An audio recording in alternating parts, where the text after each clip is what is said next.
for Allen's. Good evening and welcome to the Westborough Select Board meeting called here on Tuesday, August 23rd, 2022. I would ask that all of those that are able to please stand and join me in the Pledge of Allegiance. I pledge allegiance to the flag of the United States of America and to the republic for which it stands, one nation, under God, indivisible, with liberty and justice for all.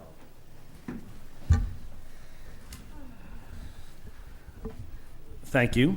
I just want to note for this meeting, as is noted on our agenda, that this meeting is being video recorded by Westborough TV as well as shown on live television, and as that is noted at the bottom of the agenda as well. So the first thing on our agenda is open forum. Is there anybody here for open forum this evening?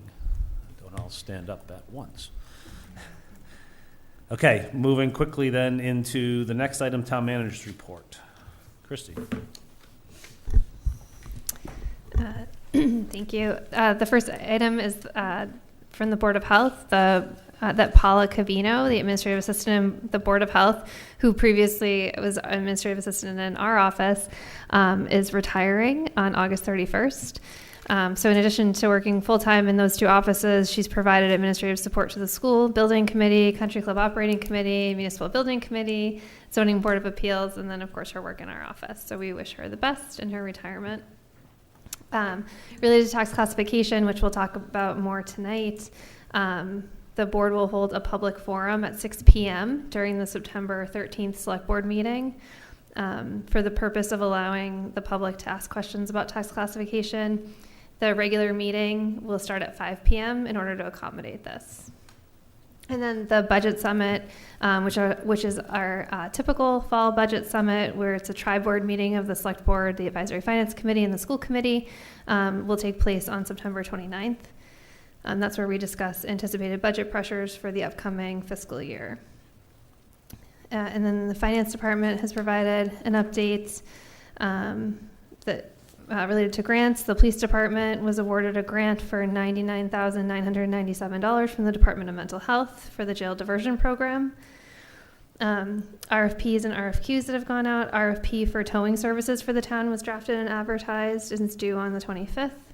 The library RFP proposals were received on 8/9 from the following construction companies, and there's a list. And then the RFP, of course, for 231 Turnpike Road is still in the evaluation process. And then contracts that were finalized is the meter reader contracts in the DPW. The recreation department, the summer rec programs are done for the season. They had a very successful summer. Lake Chauncey is now closed for the season, so the Board of Health is no longer testing the water at the beach, but they'll continue to monitor trash through the end of the month. So I assume there that the gates are now closed? I expect that they are, yes. Okay. I'm back on the 231 Turnpike Road. Do you just want to mention the meeting that we'll be having just because it's off cycle? Oh, yeah. We're planning a meeting for September 6th for interviews of bidders. Thank you. Just to get out for the public to hear. I'm assuming we're just waiting to confirm with all of them. Is that correct? Right. Yep. Perfect. Thank you. Okay, next on our agenda, we're a little ahead of schedule, but you guys ready for community development department updates?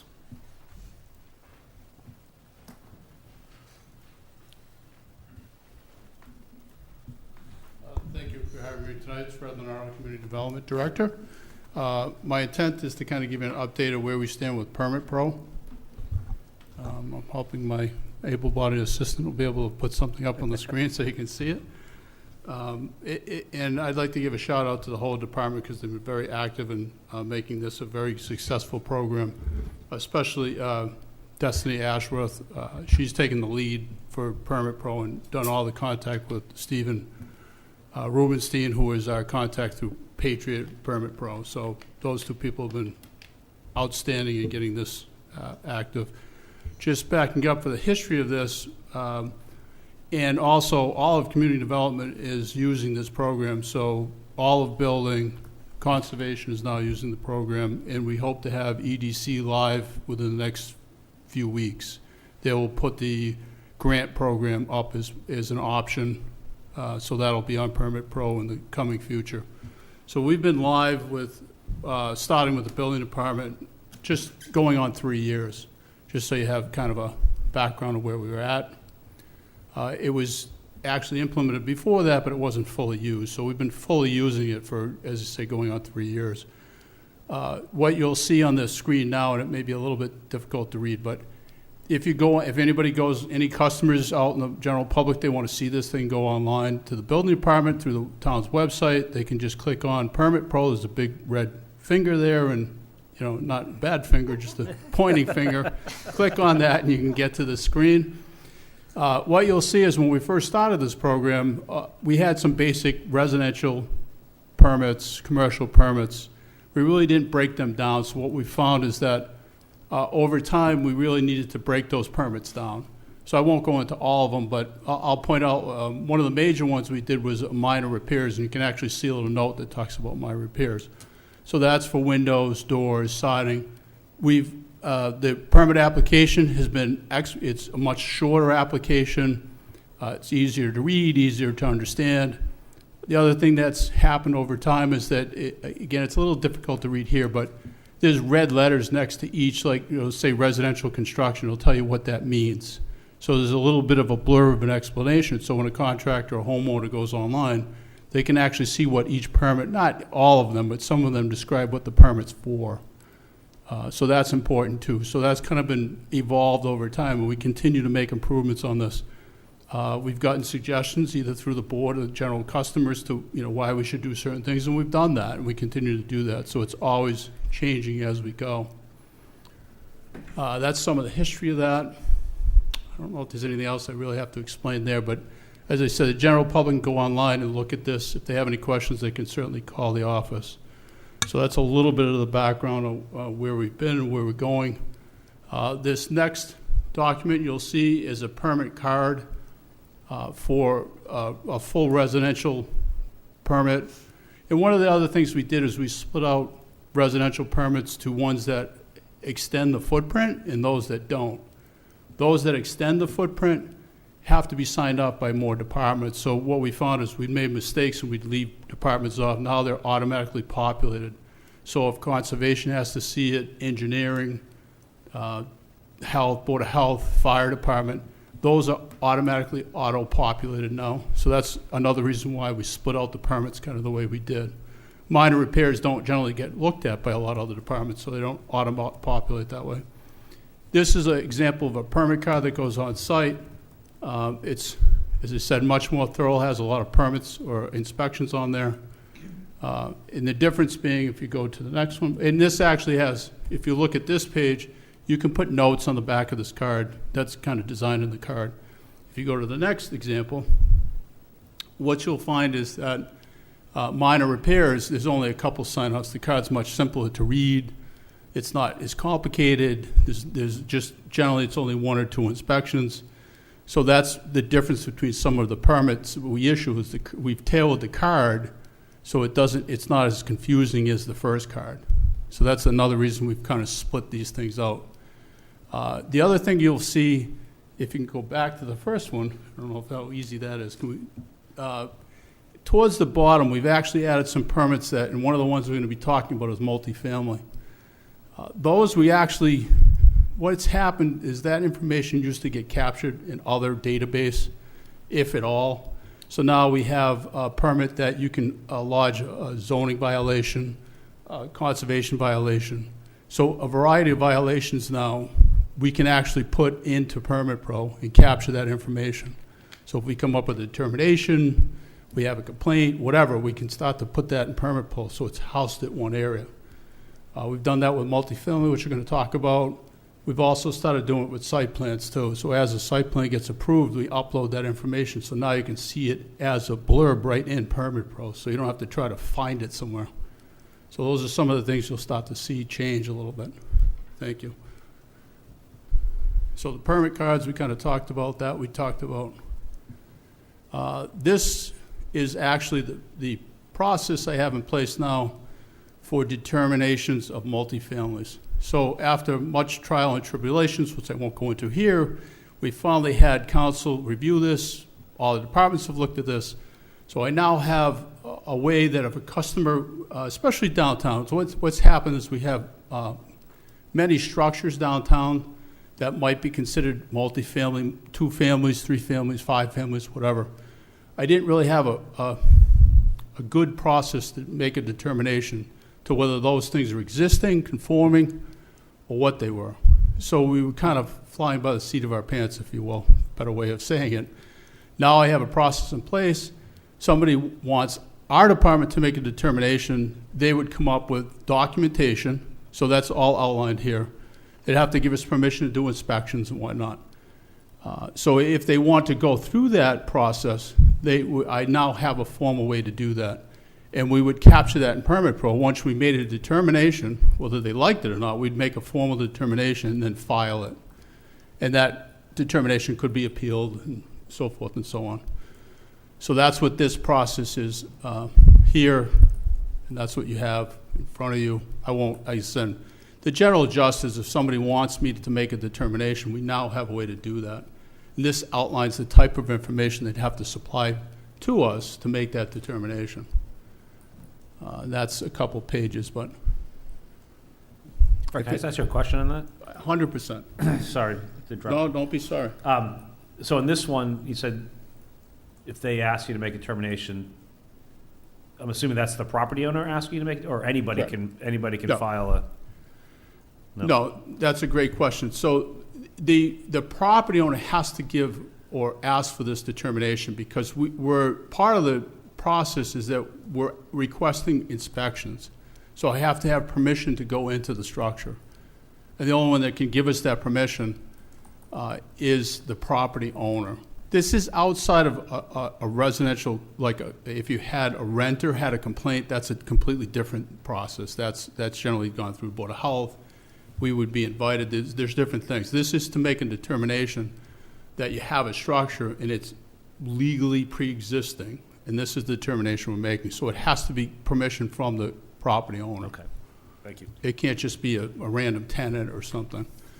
And to be clear, I have no desire, the town has no desire to actively go out and start walking the streets, knocking on people's doors and saying, hey, I want to come in and do an inspection to determine how many units you have in your property. That wasn't the intent of this, nor will it be in the future. It's strictly to answer somebody that calls, and we get these somewhat frequently. You know, a realtor, whoever, I want to list this as a 3-family, can I do that? And up until now, it's always been a kind of, well, maybe, you know. So this gives us a much clearer, defined path to that decision. And that's why the property owner has to ask for it too, because once we make the determination, it may not be what they want to hear either. That's why we're not proactively saying you have to do this. It's only if you ask us to do this. Because we're not involved we don't get involved in something that really doesn't belong to us, kind of thing. You know, I don't even know how to really say that, but it's really to help the customer out. And it's typically when they want to sell the structure. That's when this question comes up. You know, the customer thinks that the citizens think it's a 7-family and it's maybe only a 2, or maybe it's a 1, or whatever. Yep. So this is what helps us make that determination at the end of the day. Can I just ask a follow-on question? Oh, Sure. sorry. No, go ahead.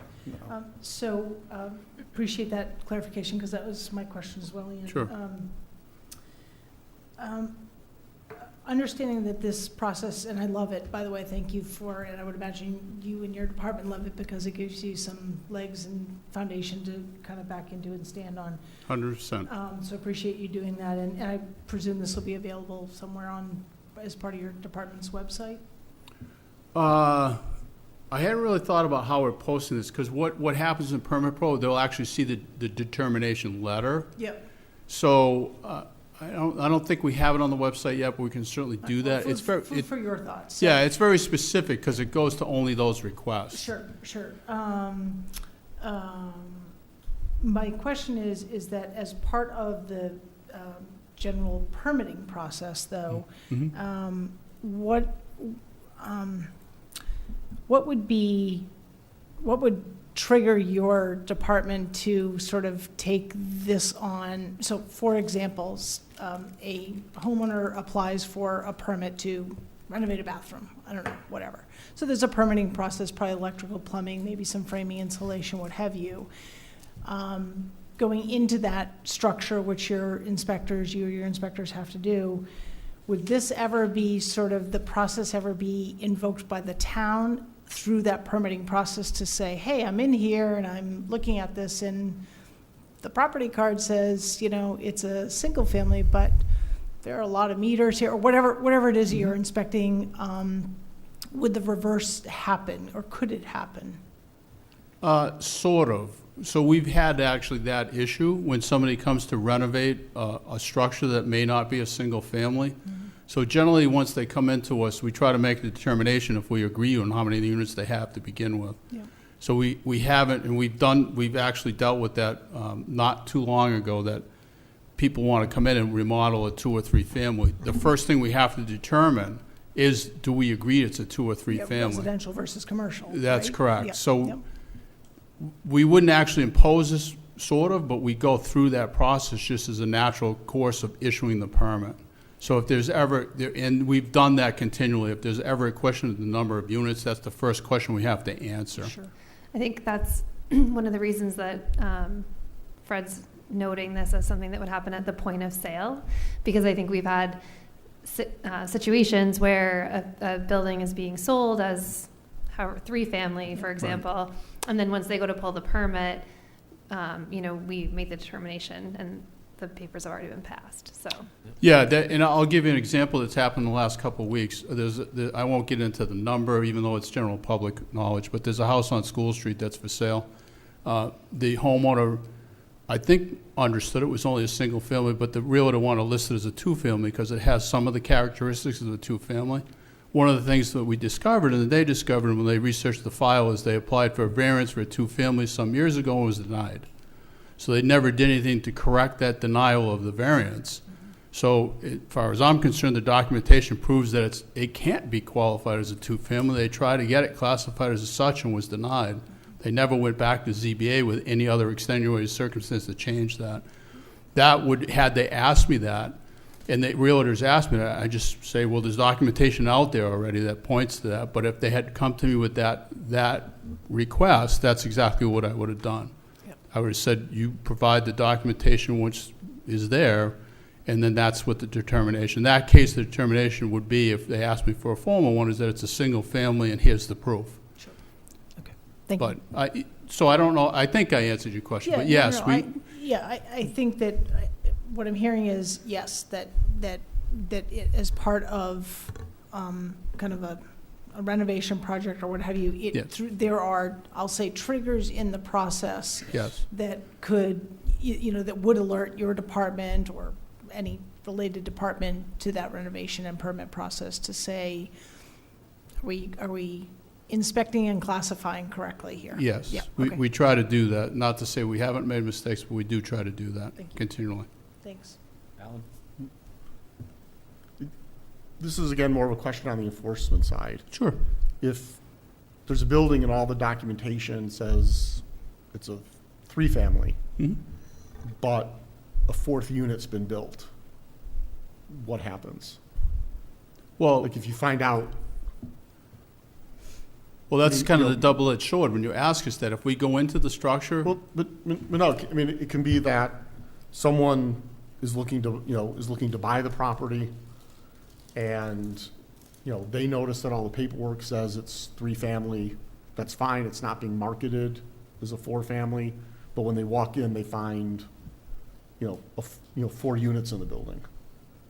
But there's been renovation done, probably without permits. I guess what other points is enforcement triggered as far as number of units in the building in compliance with zoning? So if we're involved, or you're just saying, I guess if you're asking me if somebody comes to me... A prospective buyer, a neighbor notices that, lots of drywall and plywood's going into the building and there's not a card in the window, anything like that. Well, so that's a slightly different question. So if basically, if, excuse the expression, but if somebody gets ratted out that they're doing work without a permit, then we do an investigation, yes. We go up to, we knock on the door as best we can. We say, it looks like you're doing work. So we do that routinely as well. We don't necessarily go out of our way, but certainly if something's recognized that there's work going on, we try to investigate that to see what's going on. But per your prior comment, it's complaint driven, it's not.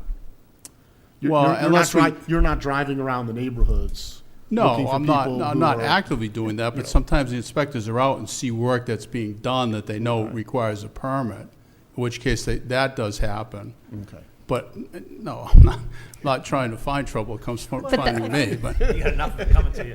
But that actually even is one of our typical interview questions for the building department is if you're driving around and you see that, you would take action. So it might be that they would call, they would look it up on their iPad, or they would contact the office and just confirm whether or not there's a permit. If it's not posted, then just reminder that it needs to get posted.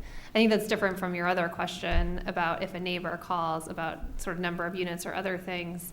I think to Fred's point earlier, if the owner of the property doesn't let you in, then it gets difficult to know exactly how many units. yeah, if we see work going on, that's a different question. I thought your question was if you go in the unit and it was only supposed to be 3, but there's 4, that's a different conversation. But if we see or find out there's work going on, we do follow up to see if there's a permit. The scenario is the neighbor notices that a 4th mailbox has gone up. It's like, I'm just trying to get the sense of what might trigger enforcement as far as number of units or other changes in the building. And let me stop. Sure. But my understanding is if a neighbor called and said, I think someone's added a 4th unit to the building, you would open an investigation and you have to ask permission to inspect or look for other evidence. That's correct. Okay. That's correct. It's not just because somebody claims there's something going on, unless we have overt evidence of that, or if somebody will let us in. I mean, if they don't, it gets much more difficult from a legal standpoint to enter somebody's property. We don't have the right, outside of emergency situations, the house is not on fire, that type of stuff, but we generally can't just enter somebody's property. Okay, thank you. So just to follow on to Alan's question. Sure. So if a prospective buyer is looking at a property and it's being marketed to them as whatever, some number of units, your department is available and open to questions of validations from the buyer to say, hey, I'm thinking about buying this property and I just want to validate some of the information that's been presented. For example, the bathrooms were renovated, were there permits? I mean, you might point them to Permit Pro and say, do your research, whatever. Correct. But I guess from a public safety and protection perspective, your department is accessible for those questions. 100%, and generally we do exactly what you say. We point them to both the public portals for Permit Pro and for Laserfiche, which goes back older, which are permits prior to 17-ish, 2018, that type of time frame. Generally anything that's, or even 19, but anything more than 3 or 4 years old, it wouldn't necessarily be housed. And some of the older permits are in there, but there's no information with them. So we also point them to Laserfiche. That comes up all the time. Prospective buyers go into a house, find out there's work done, was never permitted. We then try to work through the process and what they have to do. The bottom line is they then have to pull a new permit if we have no evidence of that. Sometimes the sellers are willing to do that, sometimes they don't. So it's kind of a cooperative effort, but we have gone back. It gets a little bit more difficult. We try to work with them as best we can to update it if there is no permit there. And actually you touched on something, the Laserfiche. So that was part of a whole scanning process that we did right through town meeting, vote of town meeting many years ago, or it seems many years. Yeah, it's been many years. Is that the blue link on the first page where it says click here to access public information or historical and active permits? Is that the... We have that link on our website, yes. Yeah. I don't think it's built into Permit Pro, even though... I thought it was at the bottom. See where it says there at the very bottom there under conservation, click here to access. Is that?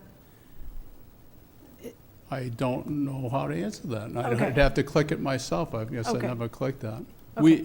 Generally, what happens with historical stuff, they reach out to us and staff, Destiny mostly, or Kristen, supply them with the actual portal. Okay. We do have it on the website. So we have several ways to get them the portal to both Laserfish, and Permit Pro is readily accessible. We point them how to get there. Okay, thank you. We've published that. Actually, working with Mark Stockman, he's made that very accessible now. So Okay. we have help pages on all that stuff. And so that's generally what we do, is we actually, when customers ask, we actually send them the link too.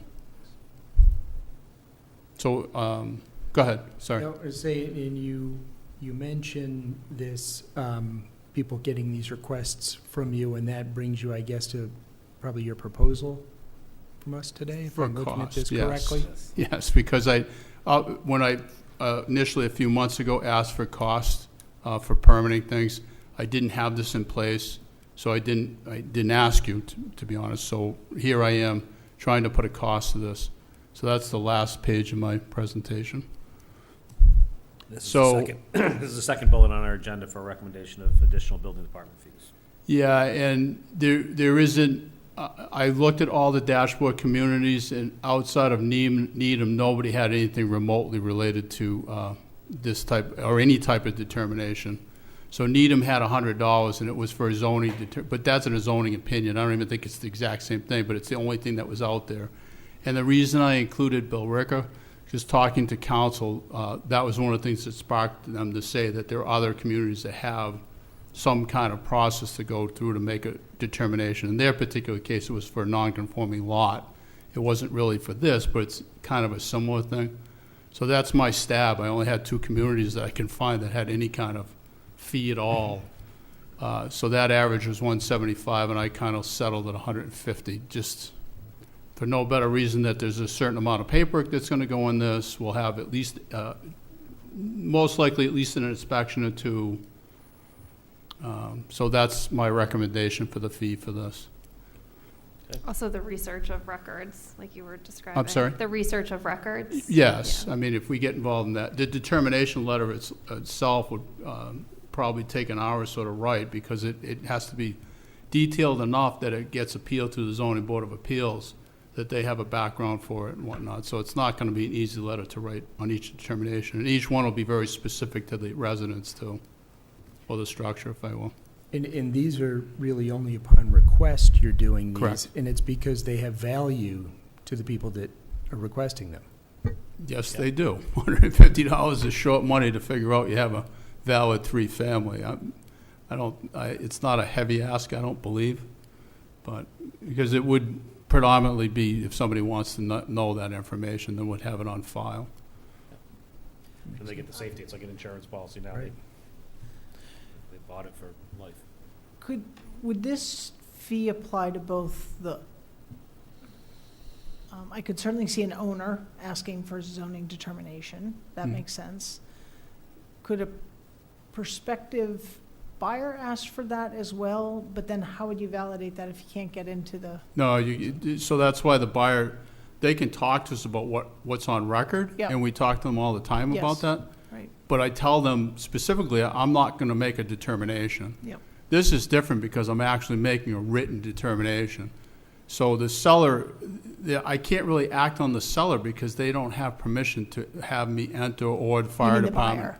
I'm sorry? You can't act on the buyer, you have to act on the seller. Because you could act on the seller if the buyer gives them permission to do so.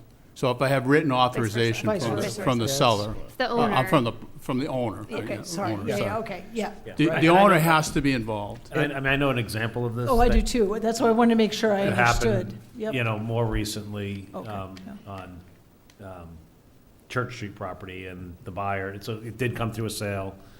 The seller was saying it's 2-family. The Sure. buyer, I think, inquired, wanted to know. Right. While you can't give a thing, and said, no, it's not. And then the seller was, but they, in this case, now you have a proposal. If the seller really Well- believed it, they can go and say, give me that opinion, and then the buyer would have that opinion. Well, the They know buyer, they're- the buyer knowing that this process and fee exist, I mean, Can theoretically. push that on the could s- say- They can seller. push that I on the want that seller, to that's Absolutely. correct, the property Okay. owner, that is That's true. great. Yep. Yeah, So Won't close yes, without the Yes. buyer could as long as they got the property owner, let's just leave it at that, Yeah, the property. right word, property owner, to give permission for this determination. Because at the end of the day, they're the ones that are not stuck, but that's ultimately who owns the determination. Yep. Yep. And they can certainly, there is, with everything, there's an appeal process, so there is, they can appeal the decision to the zoning board if it's a zoning thing, or they can appeal it to the building, the Building Board of Regulations and Standards, if they think I've interpreted the building code incorrectly. So it'll clearly say what their appeal process can be, whether it's favorable, unfavorable, whatever. So that'll be built into this determination. So I would move to adjust the building department fee as presented. Second? Any further comments or questions? All those in favor? It's 5-0, 5 being present. Thank you. Thank you very much. Are there any other questions generally with this? This is great. No, this is awesome. I want to go around and play around with it now. Love the continued Yeah. use and integration by all the departments or many departments and. Yeah, thank you for asking that. I meant to mention that. So I have talked to the public health director, and she's hoping to start this process pretty soon. So we continue to get more departments to buy into this. Engineering's kind of talked about it. I don't know exactly where they stand, but the more departments we have use this central database, the better it is for our And you didn't customers. specifically mention it, but fire is using this. Fire does use this. I'm Yes. sorry, fire already uses it now. Yep. So that slide's not the best, I apologize, but the fire department does presently use it for most, if not all, their permitting. Some of them are actually building permits. You'll see fire sprinkler, but they actually have quite a few permits that are specifically for fire department.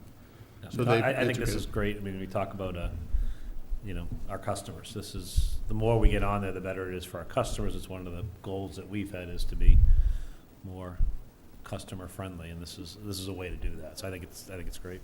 100%. Thank you. Anything else?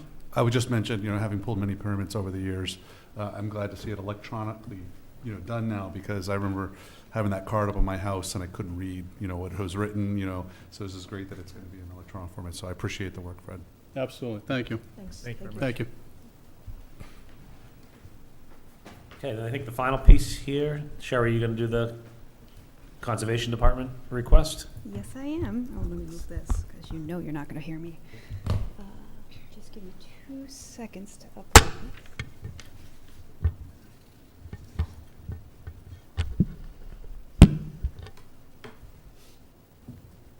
Is this one on? Oh, that one's on.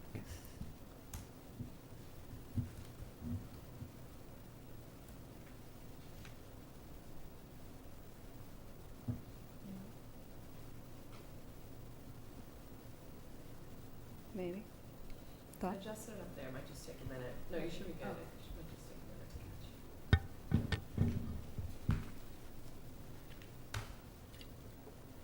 catch. How's everybody doing? Oh,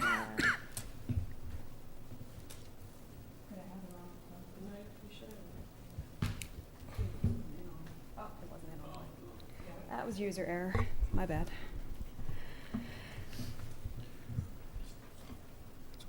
Oh, maybe not. Oh, looks like they all dropped off. Yeah, you broke. There we go. There we go. Okay, now we're up and running. Hello, everybody. My name is Sherry Wittes. I serve the town as the Conservation Director, and I'm here to discuss wetland permitting and adding fees. So currently, the Conservation Commission and Department have no set fees for applications of permits and for processing permits. We do get a state fee for processing a notice of intent. That fee is dictated by the state into different categories as to what it would be for the town and for each permit. That fee goes into a wetlands transmittal fund, and the use or expenditures of that fund is clearly defined by the state. It can only be used for implementing and protecting the Wetlands Protection Act in course with permitting. So if we needed a third-party review or a wetland scientist or some sort of gear so that we could see the wetland out in the marshes or whatnot, we can utilize or take a vote and use those funds for that. None of the funds that we get through this state come back to the town to help support for the costs of permitting and processing the permits. So in the course of discussing with the community development director and the commission, we decided that we should look into what other towns do for permitting. I skipped ahead in my own head. Just to briefly discuss what we do during a permit. I'm so close to this. I do awful with microphones. So I tried, respectively, between all these activities, they could take anywhere from 15 minutes to several hours. But before a permit is issued, we review the permit for completeness. We talk back and forth with the applicant and the agents. We present it to the commission. I conduct a technical review of the permit. We draft an order of conditions or a draft permit. We go back and forth with the commission and the applicant to make sure that the draft permit meets everyone's needs. We issue the permit then. After that, the fun part starts, and then we get to go to do site visits, be on site for construction, monitoring their stormwater pollution prevention plan. Commission can conduct site visits. We can do follow-up inspections. There's lots of emails and phone calls. You kind of get the gist of where I'm going. None of this is captured by the state fee. This is all extra monies that the town and the residents are paying. Currently, there are 7 different types of permits that the commission and the department issue. So in the process of going through that, we looked at the other communities, which I didn't know were called dashboard communities. So I looked at the other dashboard communities, and I presented those findings to the commission. I made recommendations based on what I found in those different communities. That was all submitted to you in a packet, and I'm happy to go through that in more detail, but it's kind of elaborate. A lot of different communities asked for quite a bit of money.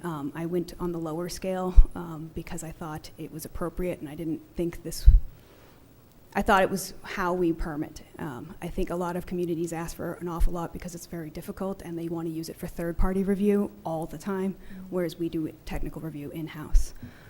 The commission asked me to present to the Economic Development Committee to see their feedback on how permits would be perceived. So I presented to the EDC. They had several suggestions and also asked for some follow-up on how or what permits were set. I brought that back to the commission. They made adjustments to the fee schedule based on what the EDC had given them, and then took a vote on adding fees. I went back to the EDC and explained to them that we had made changes and answered some of the questions they had, and they issued us a letter of support for the fees after that. So this is the vote that the commission took on May 10th. They are trying to set the fees for, and I'll go through it kind of in sections, but a notice of intent and abbreviated notice of resource area delineation would be 50% of the set fee that the state implements. And I'm going to explain that a little more detail in a second. The other fees are a little more self-explanatory. They basically are a flat rate. When you submit the permit, you would pay these associated costs. They're scaled on basically how hard they are for us to process. So what that means for everybody, for the town and for future applicants. Future applicants would still be paying the state fee to both the state and the town that would go into the wetlands transmittal fee. After that, they would, whatever they calculated as that whole fee, would split that in half and submit half to the town again in a different check for the general fund to process their permit. These are the different categories on how they would process or come up with that number. Each permit, I'm on the wrong one. Each application has different possible activities that you could do. If you want to add in a deck onto your single-family home or build a whole subdivision with several different single-family home lots associated with it, all of those bear different weight with regard to the Wetlands Protection Act. So an applicant can have more than one category for each permit and also several items within several times the category. So if you had a subdivision road, you would have like a category 3 and then maybe multiple category 2s for the single family home lots. So it starts to build up, but the permit is also quite large. Whereas someone who wants to do an addition on their deck, it's $110. They're not, it's trying to scale it based on the size of the project. So with this, that is how we calculated notice of intents and abbreviated resource area delineations based on what the state has dictated, because we didn't think we wanted to reinvent the wheel. We thought they already kind of handled it. So the new fee basically is half of what the state filing fee is. So the applicant would just calculate that number. The two categories that are more difficult to understand are category 5 and 6. Category 5 we're really not going to see in town. It has more to do with piers and docks and beach dunes and whatnot. Category 6 has to deal with the linear footage of the wetland area, and it's for ANRAD. So if you have 10,000 feet of wetland BVW you want me to assess, it's based on $2 per linear foot to recoup that cost, because you have to walk that linear foot. I think I get maybe 1 ANRAD a year, give or take. It's not an often a common. Some towns push applicants to do ANRADs often. ANRADs, the premise there is that you would bring an ANRAD forward, get a building envelope, and then bring a project forward after the fact. The commission kind of understands that that's an extra cost to the applicant, so if they can do that wetland delineation in the first project, they allow the applicant to do that. Only when we see projects where the wetland line has never been defined or is subjective, then we ask for an ANRAD. So the other fees were based on amendments. So if an applicant is choosing to add additional things to their project that would have new impacts in the buffer, a notice of intent only for the bylaw, so when they don't meet the state regulations to need a permit, but they trip our internal regulations, it would be $150. Request for determination of applicabilities is mostly projects within 50 feet and out from a wetland, and then extensions and certificates are kind of self-explanatory. Let's go backwards. So this is basically a user fee that the commission is asking you to all to approve. It doesn't, currently, the taxpayers pay for this process. So we're just trying to recoup a little bit of the cost of what the commission and the department put out to permit and process a permit. I have some examples I can go into more depth if you'd like, but if it's self-explanatory, I don't have to. Whatever you're comfortable with. You said this was a dashboard, you looked at dashboard communities to I did, see, yes. and- Yep, I And are pulled up- most other, are you gonna get there? Or? I was going to, no. Okay. Sorry. I was looking at him when Fred was talking. I was like, oh, I should bring those up. So when I looked at the dashboard communities, I broke it down into two different Excel sheets, basically. So I don't have that to put up on the screen, and I apologize. I didn't think about that far. So my first Excel document was basically, do they do a notice of intent and how? And most of them did it by category. So then that went to the second Excel document. The rest was basically just commenting on how they permitted the other 7 permits that we do. On average, some of the towns, for not the notice of intent, when I talk about the other permits, they range anywhere from $25 to $50 to up to $500 or $1,000 for each of these permits. So I thought that what we're asking an applicant for is a drop in the bucket compared to the surrounding communities. And a lot of these other communities, I think 5 of the 14 automatically require a third-party review that the applicant pays for. We don't do that. We use the engineering department to do all of our stormwater, so they handle either in-house or out-house that, and I do all the other technical review. So far we've been able to avoid that cost to the applicant. When we look at the notice of intents, or the ANRADs, I went down by category and tried to outline all the communities and what they chose to price out for categories. So I'll go back to this just so you can see this screen. So the towns on average went anywhere from, the lowest was Northborough at $25 and the highest was Lexington at $400 for category 1. So I went with what the state deems as a category and didn't reassess that. Most of the other communities chose to add a different number to that. Some of them went with what we calculated, where it was 50% of the calculation based on 310 CMR.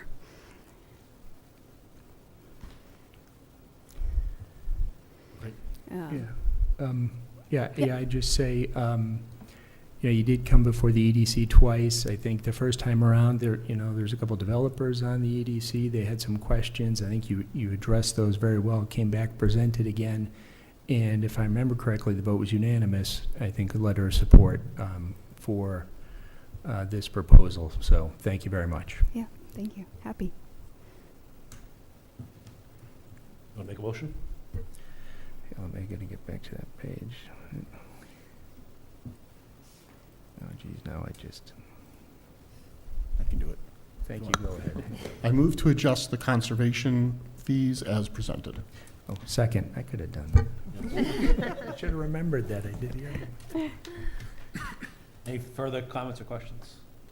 I guess, I just had one quick question, Sherry. Yep. On the slide with the, let me get back to it here. With the NOI, the calculated fee schedule there, it shows the state. This one? Yeah, that last column, category 5 and 6, there's a note in there for each resource area delineation. The fee shall not exceed $200 for the activities associated with a single-family home. That's based on the state. So the state deems a single-family home is not going to pay more than $2,000. Okay. They feel that was unfair. And does that just only apply to a single-family home, or does that apply to any other? That I took directly out of the Wetlands Protection Act, so that only applies to a single-family home. Okay, thank you. I believe the commission considered putting a cap on that, but we couldn't quite determine it, so we went with just leaving it as the single-family home. Okay, thank you. Yep. Anything else? Thank you, this is great. All those in favor? Thank you all. 5-0. Thank you, great job. Okay, next on the agenda is the regional dispatch proposal and recommendations. Chief Purcell.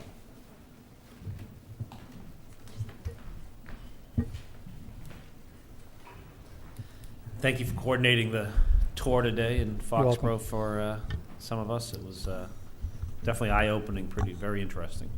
You're welcome. I'm just going to wait. There's a few slides coming up, that's all. Yep.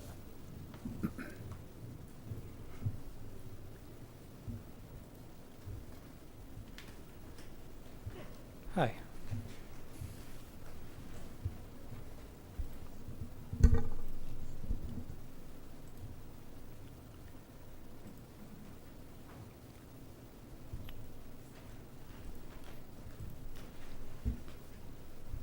So thanks for having me, Patrick Purcell, serving as your fire chief. I was just going to speak on behalf of what's going on with regional emergency communication centers. I came before the board some time ago and sought permission to pursue a development grant to have a study done to determine whether it would be a good idea for Westborough to move forward in a regional center. You granted that permission. We did not receive the grant money. However, in exchange for that, an agreement was made with State 911 where they fronted the money to produce a report. And if you remember back, the first report included the towns of Shrewsbury, Hopkinton, and Westborough. That study did not go anywhere. Shrewsbury pulled out. Hopkinton was not sure, so we started over from square one, and we had a second consultant do a report for us, which you received in your packets. It was a draft report. I'm sorry, it was a final report, which included looking at a large center for Grafton, Hopkinton, Hudson, Marlborough, Northborough, Southborough, and Westborough. Since the report has been released, we've all had the opportunity to read it. The town manager found a couple of errors in there. We were able to reach back out to the consultant and have the financial part fixed. We had, in the previous time I had before you, talked about a lot of the opportunities that came along with the regional center, and we also sponsored a day in the Great Hall, if you remember back, where the state actually came here and talked about those opportunities, including such things as transition awards, where you would get like the first 3 years for free, fourth year for 75% off, and then the fifth year we would assume the costs. And then as most recently as today, we have done a site visit to SEMREC, the Southeast Mass Regional Emergency Communication Center, which is based out of Foxborough. We had been there once before. A couple of members of the select board got to join us there today. It's a very impressive center. I would say that the way that ours is scaling down, it wouldn't be that large. The communities that I spoke of in this study met a week ago in the town of Southborough. There was representation from every community there, and at the conclusion of presenting the facts that are in the report, it was asked for the towns that were still interested to be part of that remain in the room, and 4 remained. So from 7 down to 4. As of today, after our visit, it sounds like we have 3 that are interested in moving forward. Can we go to the next slide? We just haven't heard from the 4th community. So the things that we addressed the first time we came before you, and I thought it was important to recap them today, were what is the state 911 funds? What do they really allow? Consultant, which produced our report. project management, a building and whatever that means. We'll talk about that in a second.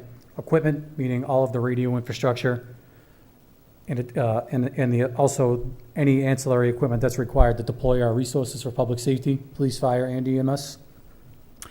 The funding of a director and a deputy director if it's required, supervisors, the employees, the initial training, any changes that have to occur in our radio towers, or maybe we need to put more towers up. Overall infrastructure, meaning like fiber, if we're going to stretch fiber to a community. We don't have any fiber that reaches to Grafton right now, so that would be an example of something that would have to be done. And then the transition award, which I just spoke of. We also learned about the annual benefits that we get if we move forward.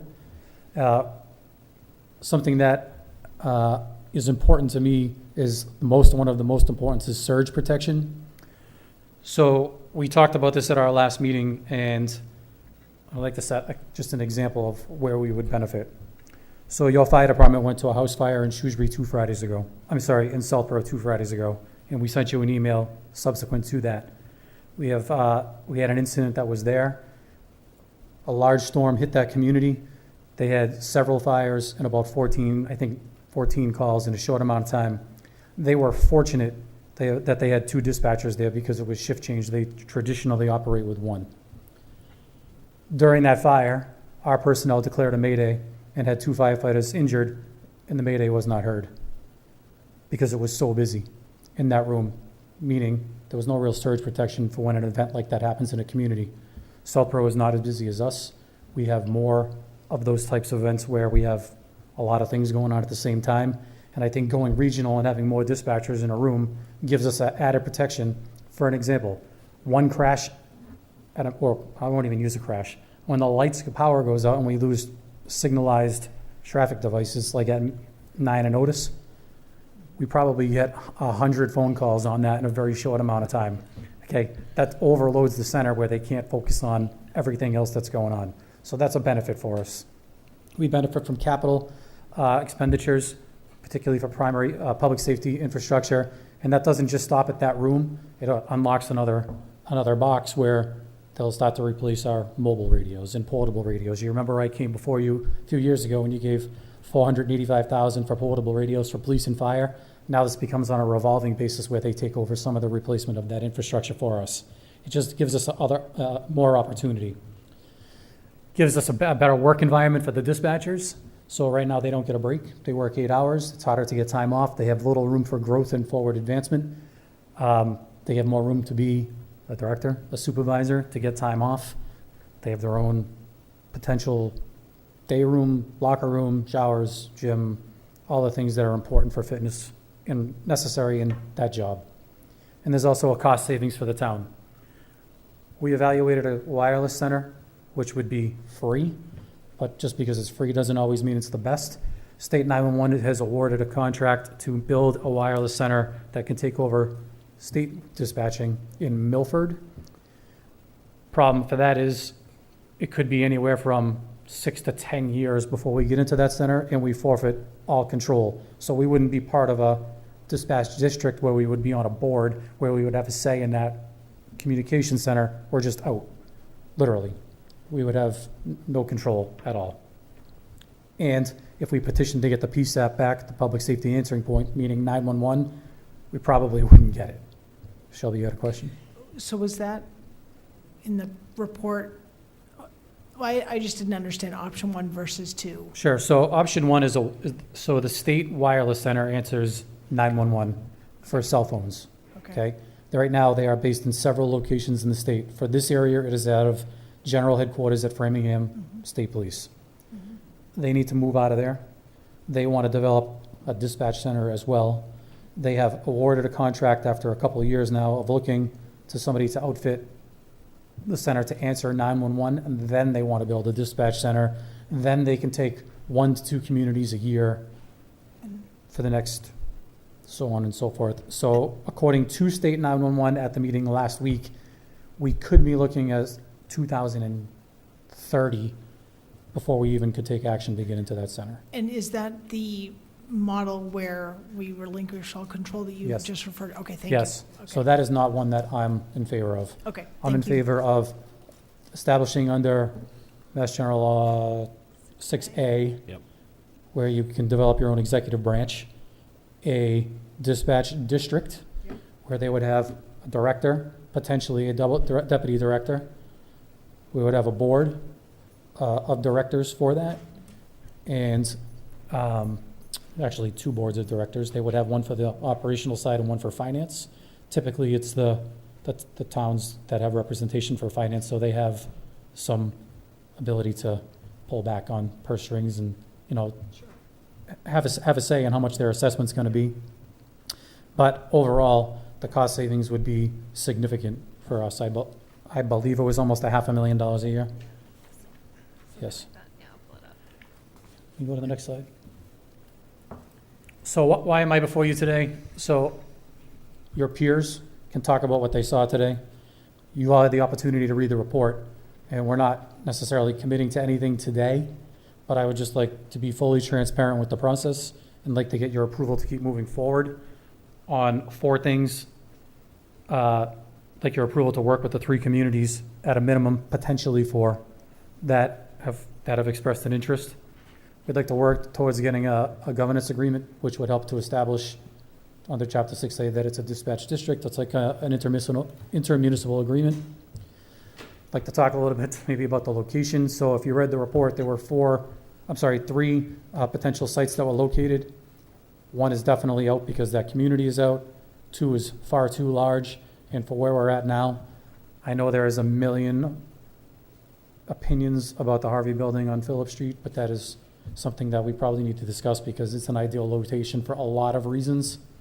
We wouldn't have to put $1 into renovating the building. The state would put it all. They would bring it up to ADA compliant. We have radio infrastructure at the fire station that can be pulled over. We have a tower that's already right there, so we wouldn't further disrupt that within a neighborhood putting another tower up. We may have to put one more 10 or 20-foot section on top of it, but other than that, we wouldn't have to necessarily put another tower up. I personally think it's an ideal spot, particularly if we end up with 2 or 3 communities only, and it wouldn't be a disruption to that neighborhood. It's actually pretty quiet operation. And then I'd just like your approval to move forward on a development grant in January. And if we get that, I'd be back before you to talk about the next steps, which would be likely to hire a director for that center, an executive director, and then turn all of this over to that person. So they do, that would be their job then, not mine to develop the center. End of report. Thanks. Questions, or Al, do you want to comment on what we saw today? Or? So, Ian and I were fortunate enough to be able to attend to do a site visit and a pretty comprehensive tour of the regional center located in Foxborough. And to say I'm impressed is a gross understatement. While we were there, we were watching them take calls.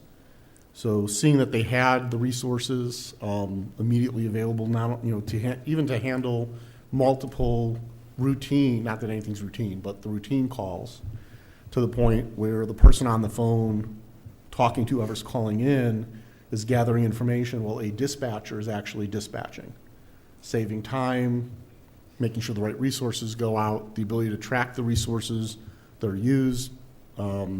I talked with the director about automatic mutual aid and how, much more smoothly, that went. And so the supporting technology, the data they had, and, even just the built-in quality control, where the data they get and they can look and constantly improve the process and the effectiveness. The director spoke often about surge and about how they're often isolated into one of the member communities, and they have standard guidelines now based on experience on when to automatically send additional resources and for the dispatchers to allocate themselves to a larger incident to make sure that the information's flowing and the crews responding, the crews in the field have the communication support that they need to operate safely and effectively.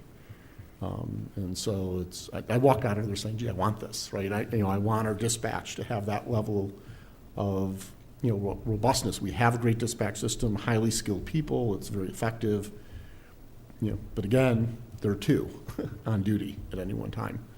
And so to see a supervisor present who's not taking calls, who's there as backup, who's there to manage the work, make sure that nothing's being missed, I also saw as a great benefit to ensuring quality of responsiveness and efficiency of operation. The leveraging of equipment and technology, particularly knowing that the state wants to fund these. The director was telling me how they now get data feeds from vehicles, the vehicles that have like the OnStar and other systems that automatically report telemetry data if the vehicle believes it's been in an accident. He said with a Jeep that has that system that they know exactly which airbags have deployed and whether or not the Jeep is on four wheels or on its side, as well as the exact GPS position of it. And they'll get that alert through that system. So even the capability to future integrate into technology for incident awareness and information for response is incredible and will make things more efficient. The fact that it saves money is icing on the cake. Just to capitalize on what you just said, so we have that technology. We have a lot of technology, but it's hard to take advantage of it because when you're trying to zoom in and look at the mapping software to see exactly on the mass plate where somebody is while fielding an OnStar call, and they're telling you, like, we can hear a person snoring, so they're probably unconscious.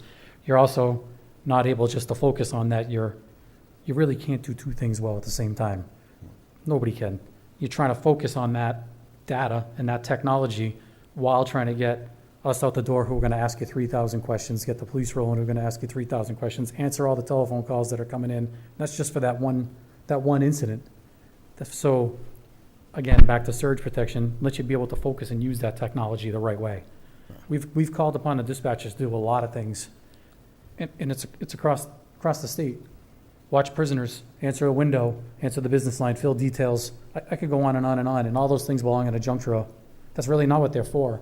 They're supposed to be there for what's important. So when you call 911, somebody answers and gives you pre-arrival instructions and deploys the right assets there to take care of you, not to do all those other things. That's not really supposed to be their job. Their primary job is answer 911, follow standardized requirements for giving instruction, deploy the correct amount of assets, whether it's one ambulance, an ambulance and a fire truck, ambulance, fire truck, police, multiple ambulances, multiple fire trucks. That's their job, not getting fire reports for somebody who's standing in the lobby, and that's really not what their job's supposed to be about. So I agree 100% with what you said. Yeah, I'm really nothing more to add. I think it was just to echo impressive. I support both chiefs. Both chiefs were there along with Christy today. And you guys are the experts. I don't know the first thing about dispatch, but what they had there was impressive. Hearing from both of you as to the improvements, the benefits, et cetera, was great. We had representatives from Grafton there, from their select board, their town manager, their fire chief were also there. To be able to interact with them was beneficial as well. So personally, I'm supportive. I think the third one, discussing location, not tonight, but I think we should have that as part of the discussion. But I'm fully supportive of giving approval to continue to work on what you're requesting here, including location, but I think those are discussions that come down the road, and I think the motion is to have the town manager and yourself continue to pursue this, and I would be supportive of it. I think it makes a ton of sense for us, and seeing it in action, I mean, it really makes you realize how good it can be, and like you said, the icing on the cake is it saves us money too. So. I truly believe in my heart it's a win-win for everyone. And I think you highlighted, I mean, there are some things that we need to work through, because right now our dispatchers do more than dispatch. Mm-hmm. So they do watch prisoners. They, in some ways, they do answer the door at the fire station. So I think we'll have to, I hope will be part of this process. I think we have to figure out how that is handled going forward. But to the point you made, Chief, that this is about, dispatch is about what people expect and what we should expect from our dispatch. I just wanted to specify in the motion, because the chief outlined the ask. So I think moving forward to create a governance agreement and to apply for the development grant for the motion. Other comments or questions? I would just say, yeah, I think we were all in last year when you brought us all together in the Great Hall. It just sounded like a fantastic proposal. I'm a little surprised that any of these towns, backed out of the proposal. But I think it's great that 4 are still included, and certainly it's still worthwhile to do. And I look forward to it moving forward. Thank you very much, Chief. You're welcome.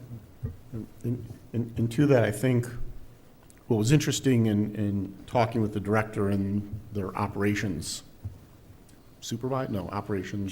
chief was that is other communities have looked at joining that center.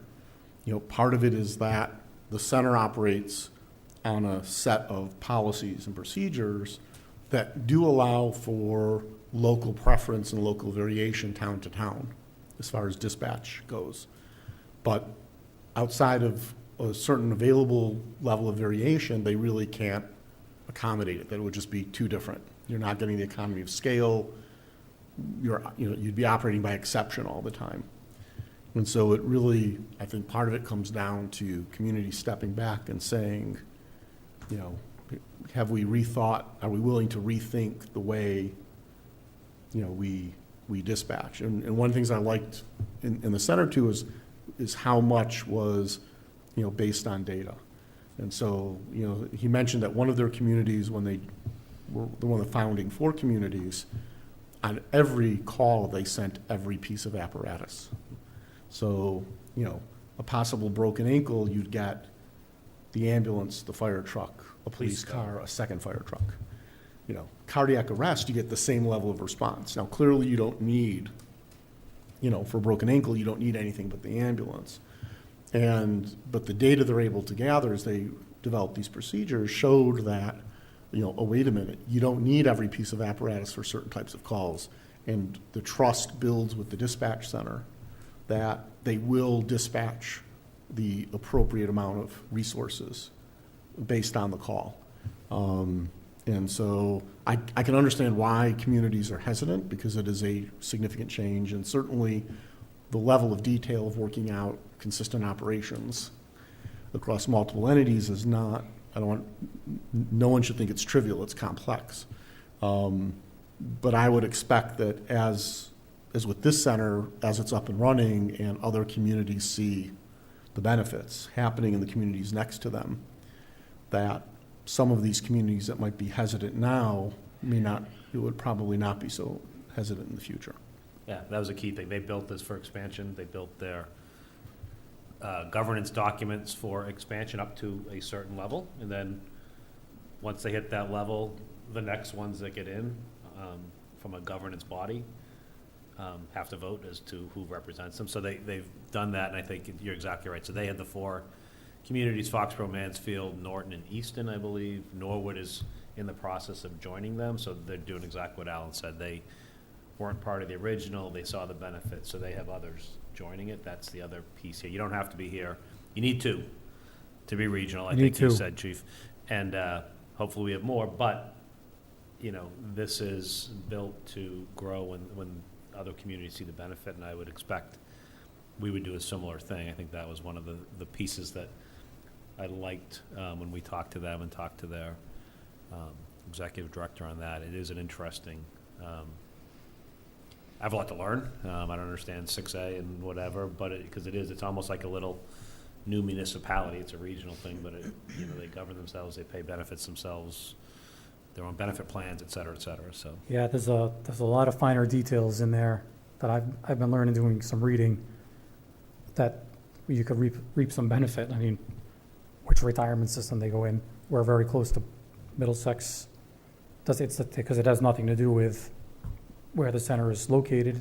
So that center is, the way we're at today is in Norfolk County, but they're under Bristol County because they have more Bristol County communities, which had a lower assessment.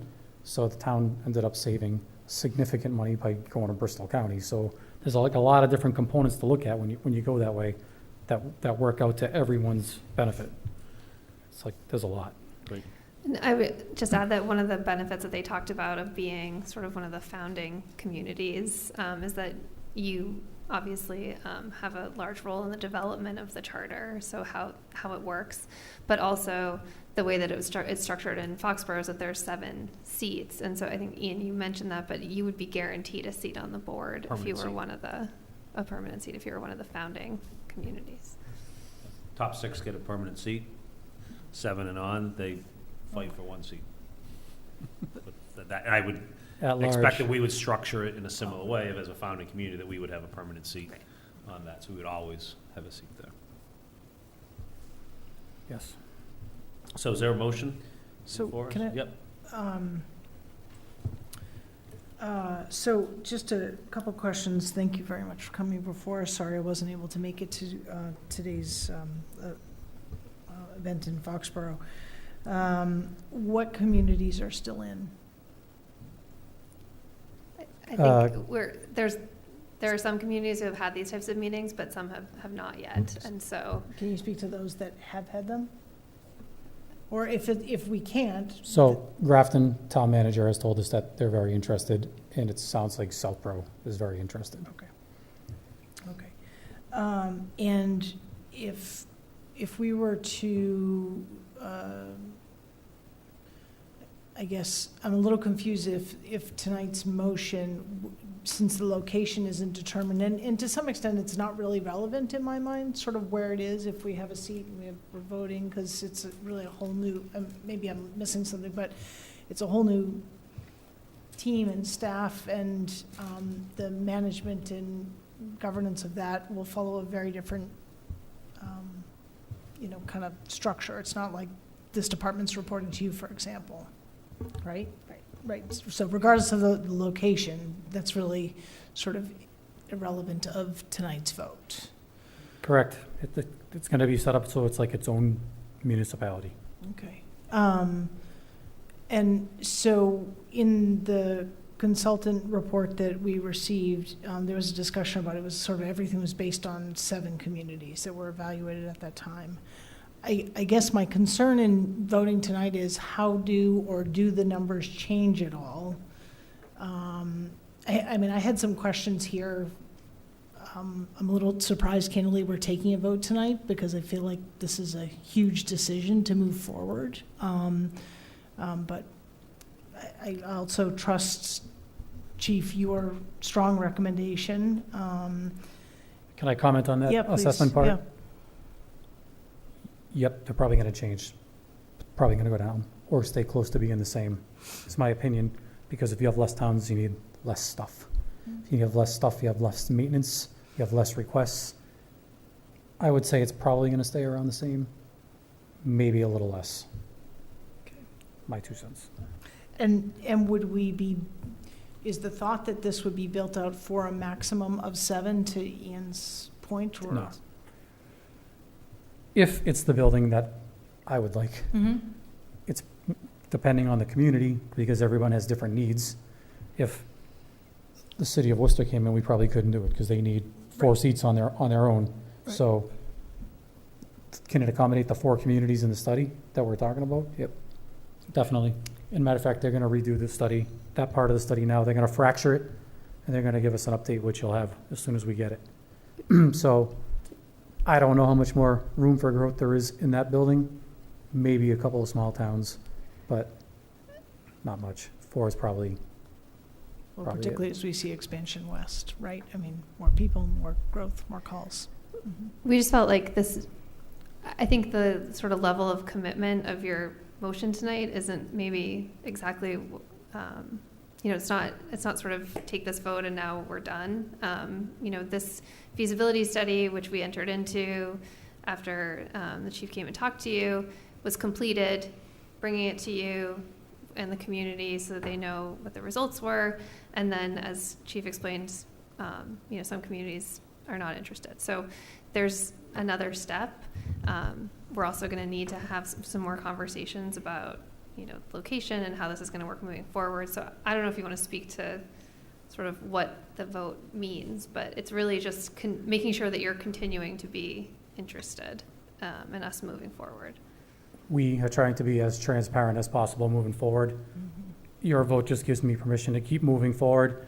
I'm obviously not going to sign the intermunicipal agreement you are. I'm obviously not going to commit a resource or an asset like a building you are. So I just want to keep moving forward because I'm out of stuff to do to keep moving.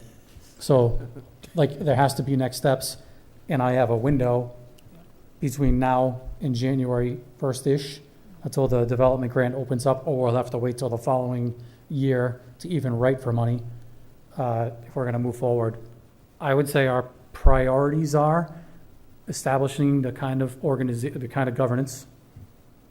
So establishing the governance, and we got to commit to a spot. Because if I don't have anybody look at a building to say what we need, then it's not even worth writing for a development grant at all.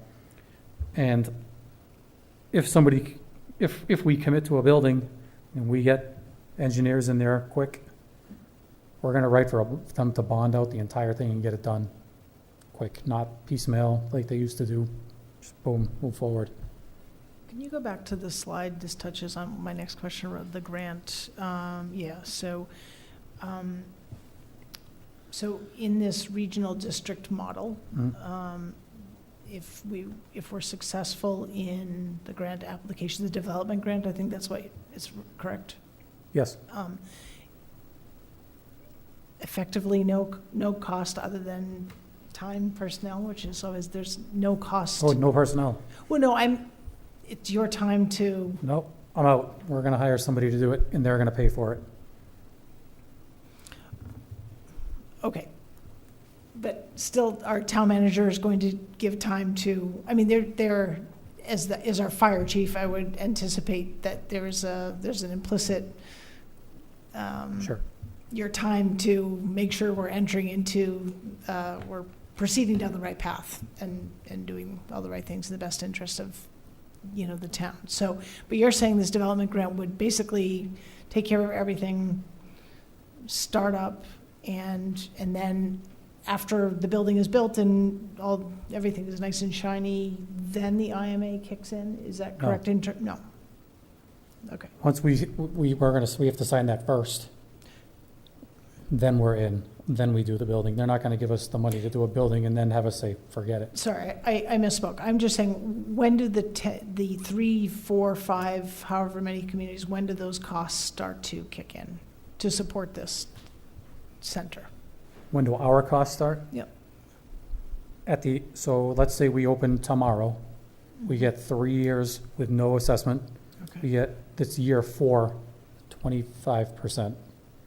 And then 5th year, we're in it.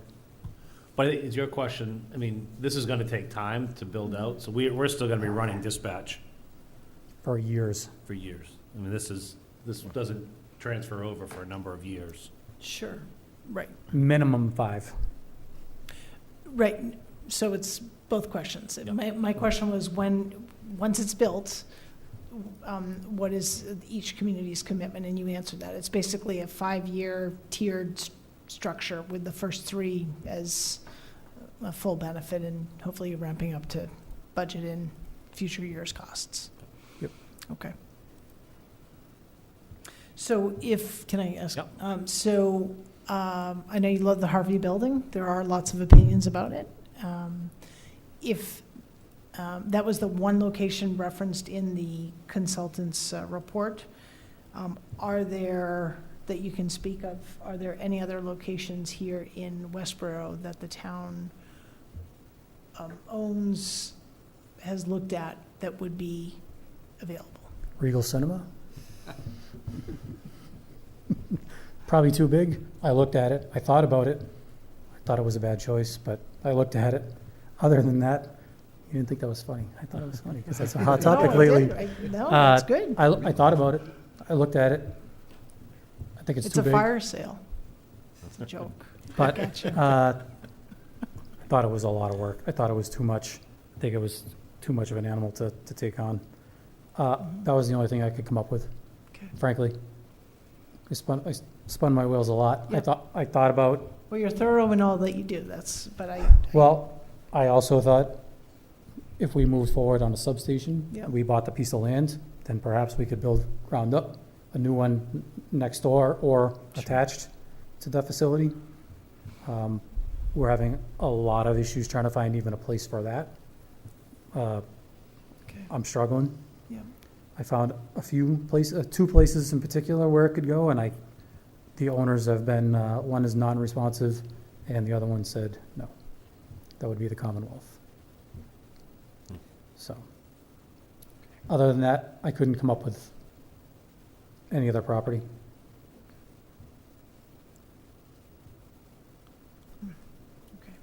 thank you for those questions.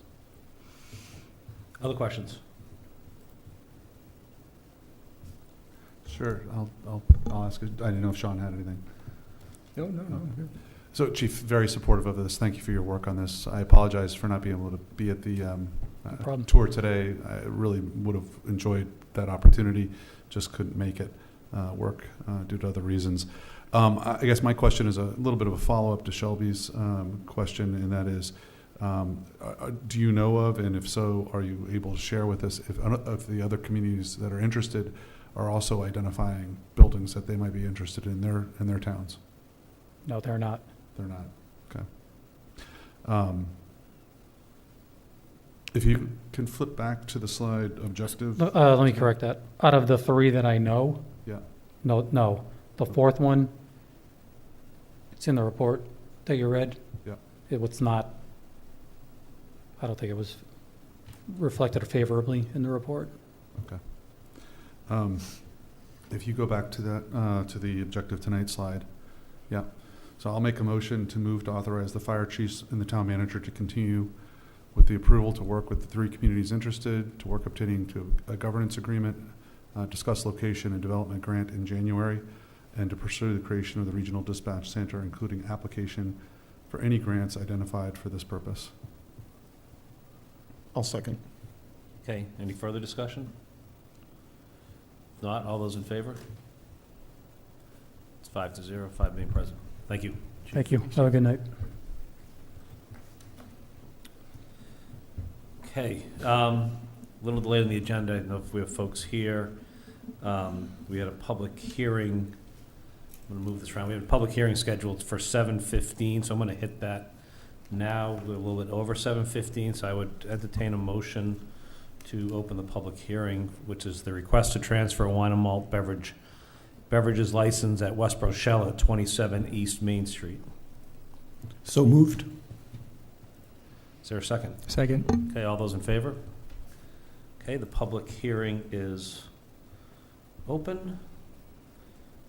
I think we have the applicants here, is that correct? Well, while they're coming up, just as a reminder, and it's in your packet, that in May, there was an application to transfer this license, and the board did approve it. And then it went to the ABCC, but they withdrew it, and now they'll be making application with a different manager of record, which is why they had to come back to you with a new request. So that's what this hearing is.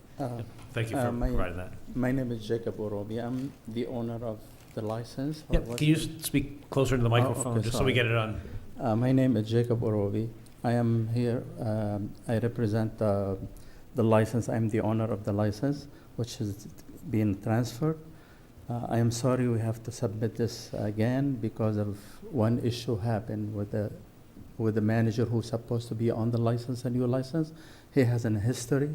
So the town refused it. I mean, the state refused it. So we have to do it all over again. So I'm here, and the owner.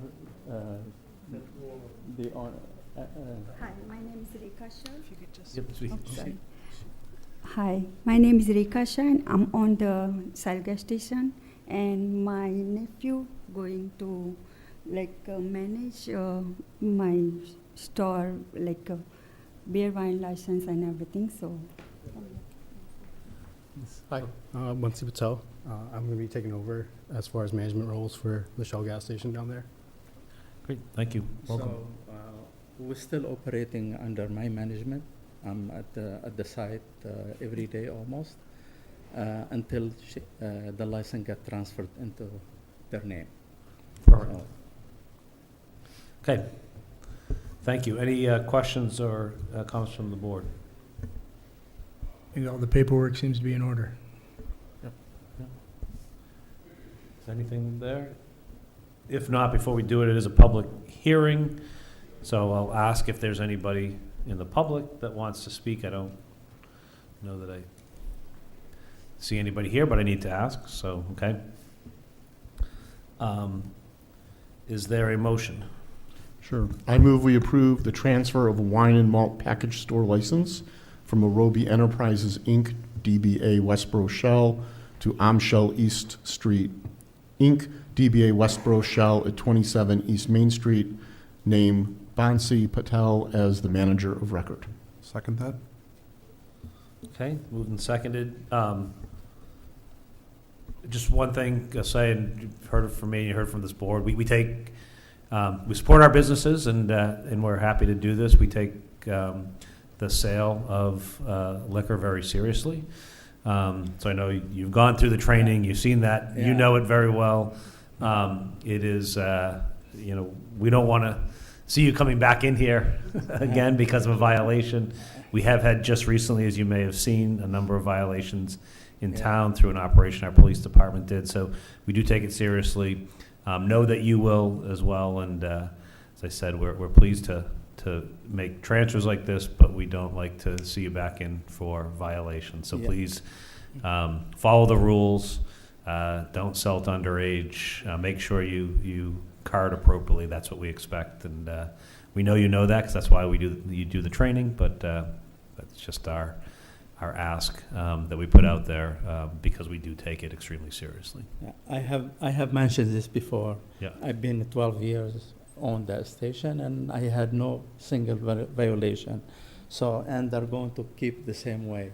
And at the same time, while I'm over there, I'm also training them and tell them how to do that. Besides, they have their own certificates too. So, Yeah. Well, thank you. next. Thank you for that. Hey, all those in favor? It's 5-0, 5 being present. Thank you. very Thank much. you. I appreciate it. Thanks. Thank you. Yeah, congratulations too, and look forward to you being new owners here in Westborough. Thank you. Thank you for your time here too. And I move we close the public hearing. Second. all those in favor? Okay, the public hearing is closed. Great, let's move back up to item 5. This is to review open meeting law complaint dated 8/15, 2022, I think was the date on this. Mistaken. 8/13. 8/13, sorry. From Patrick Higgins and review responses. So just so folks know, a couple things to hit on for kind of instructions that we needed to follow because of the formal process for receiving a complaint is that when we receive the complaint, the chair must disseminate the complaint to the members of the public body. You all have received that. We sent that out, the town manager sent that out after our receiving it. The public body then must meet to review the complaint within 14 business days, usually 20 to 22 calendar days. We're doing that this evening. After review, but within 14 business days, the public body must respond to the complaint in writing and must send the complainant a response and a description of any action the public body has taken to address the allegations in the complaint. And at the same time, the body must send the Attorney General a copy of the complaint and a copy of the response. Public body may delegate this responsibility to an individual member of the public body, its counsel or staff member, but only after the public body has met to review the complaint. So that's what we're doing this evening. For the public, the complaint basically was related to our meeting on August 9th, and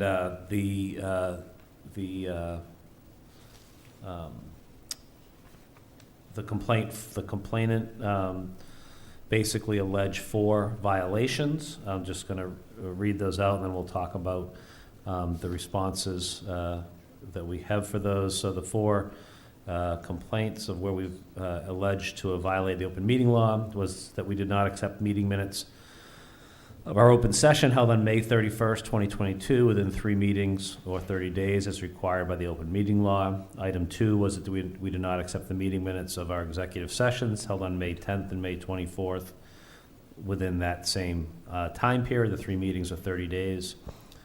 The third being that the chair did not announce that the meeting was being recorded as required by Section 20F of the open meeting law. And the fourth was that we did not list the names of the supervisors and patrol officers to be sworn in by the town clerk and given their badges of office as required by the open meeting law.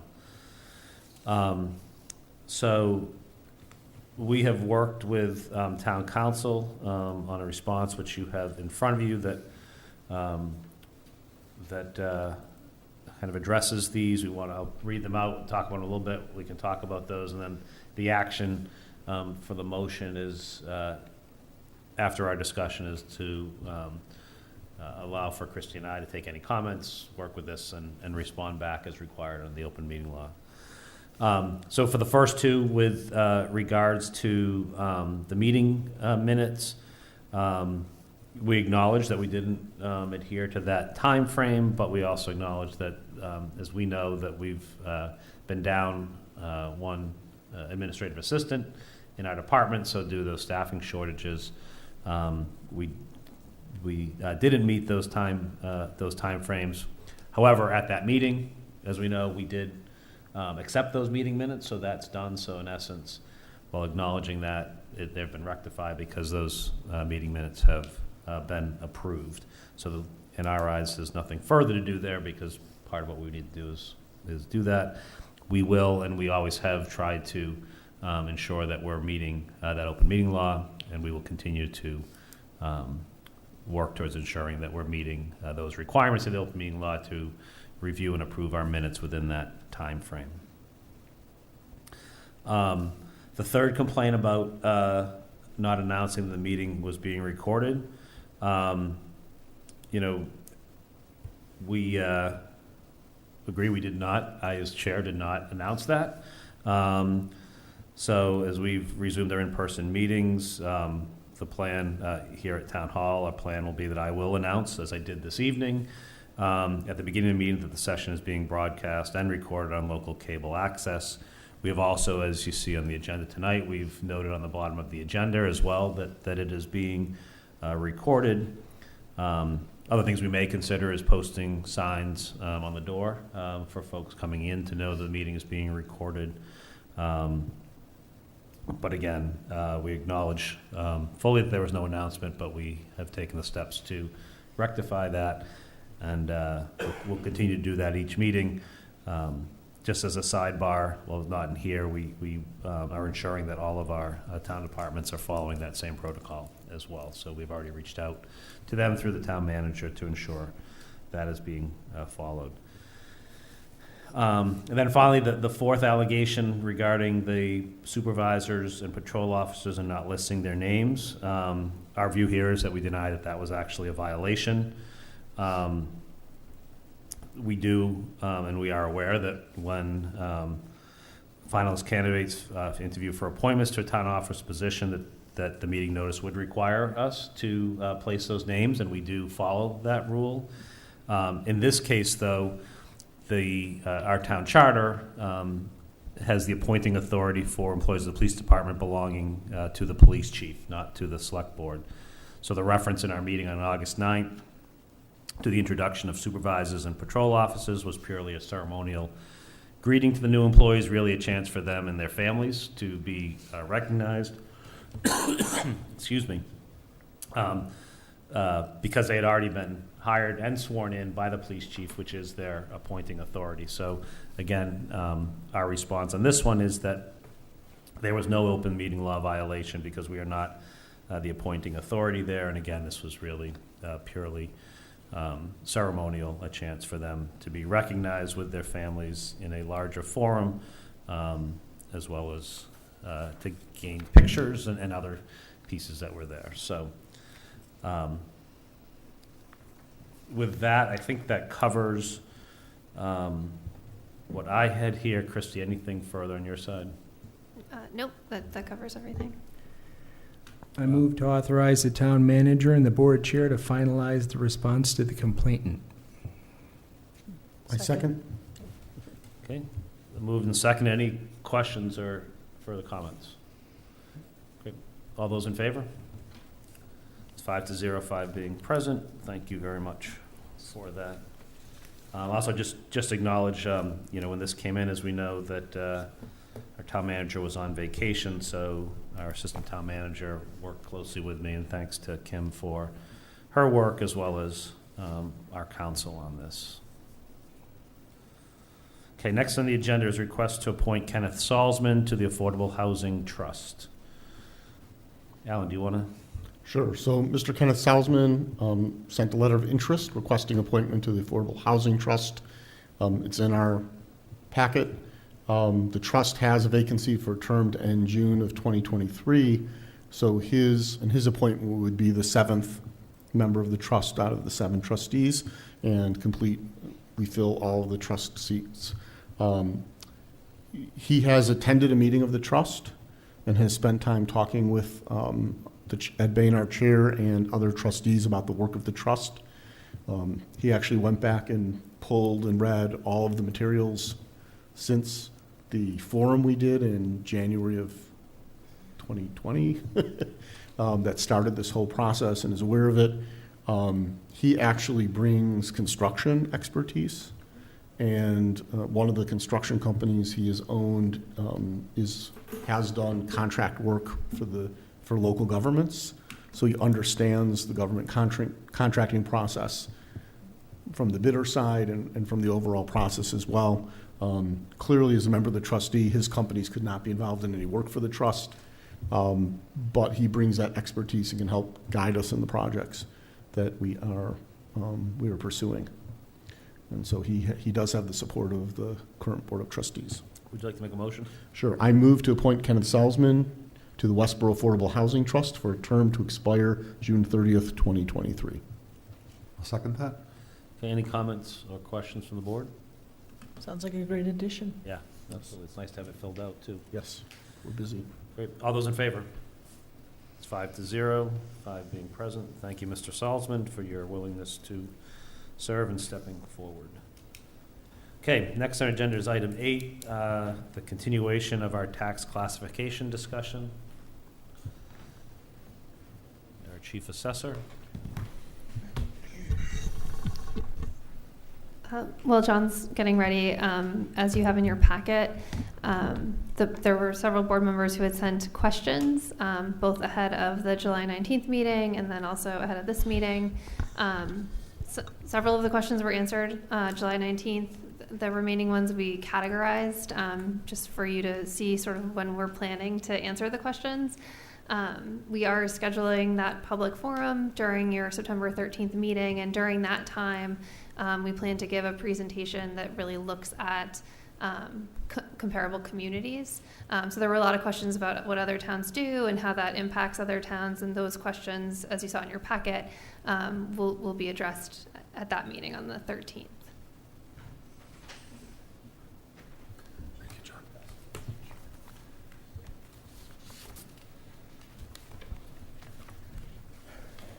Good evening. John Steinberg, Chief Assessor, here to continue our tax classification discussion 2.0. Tonight, my goal hopefully is to answer any follow-up questions, as Christy mentioned. I'll address some specifically that were given. Because, of course, I'm going to show you lots of numbers, and those numbers get small. You have printouts there of the numbers that you'll be looking at. Some will not be as self-explanatory, so if you don't mind, just try and follow along and then look, and when you can't see what I'm reading, then it'll all sort of unfold in a way hopefully that makes sense. The first thing I wanted to talk about a little bit was in response to 3 specific questions that came in, really with regards to impact on values, is how does a split rate impact values? We reviewed the pros and cons of what the theory behind splitting the tax rate or maintaining a single rate.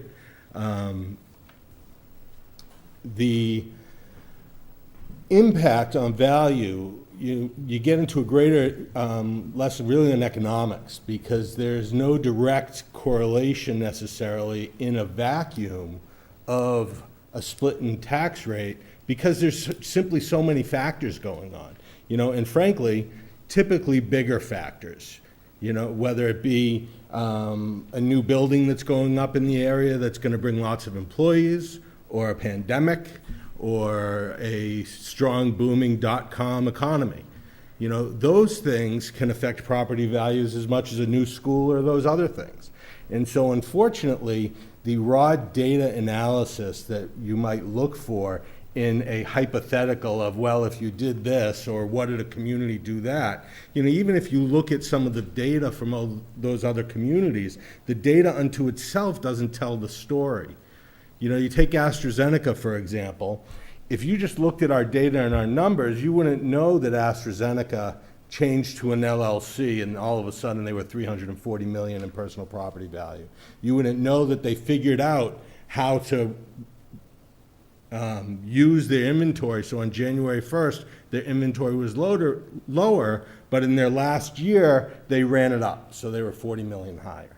You wouldn't know necessarily that Astellas Pharmaceuticals invested $80 million in a building. If you were just looking at the numbers for other communities without being in it, you don't know that.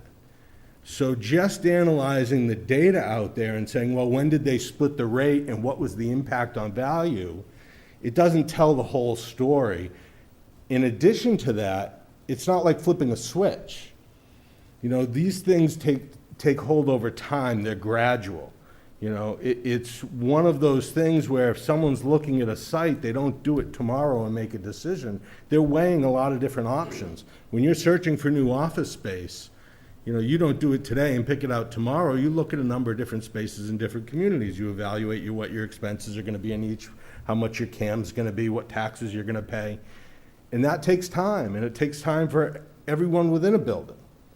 So relative to answering these questions, there's so many variables that, as far as I'm concerned, not being a true economist, I'm not able to do it, and I don't frankly know how an economist, without doing sort of a study of a particular case, doing a case study on one, you might be able to better extract that.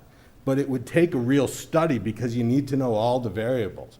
You need to dig deep and understand the communities that you're extracting that information from, because there's so many moving parts. Factory closes, you name it.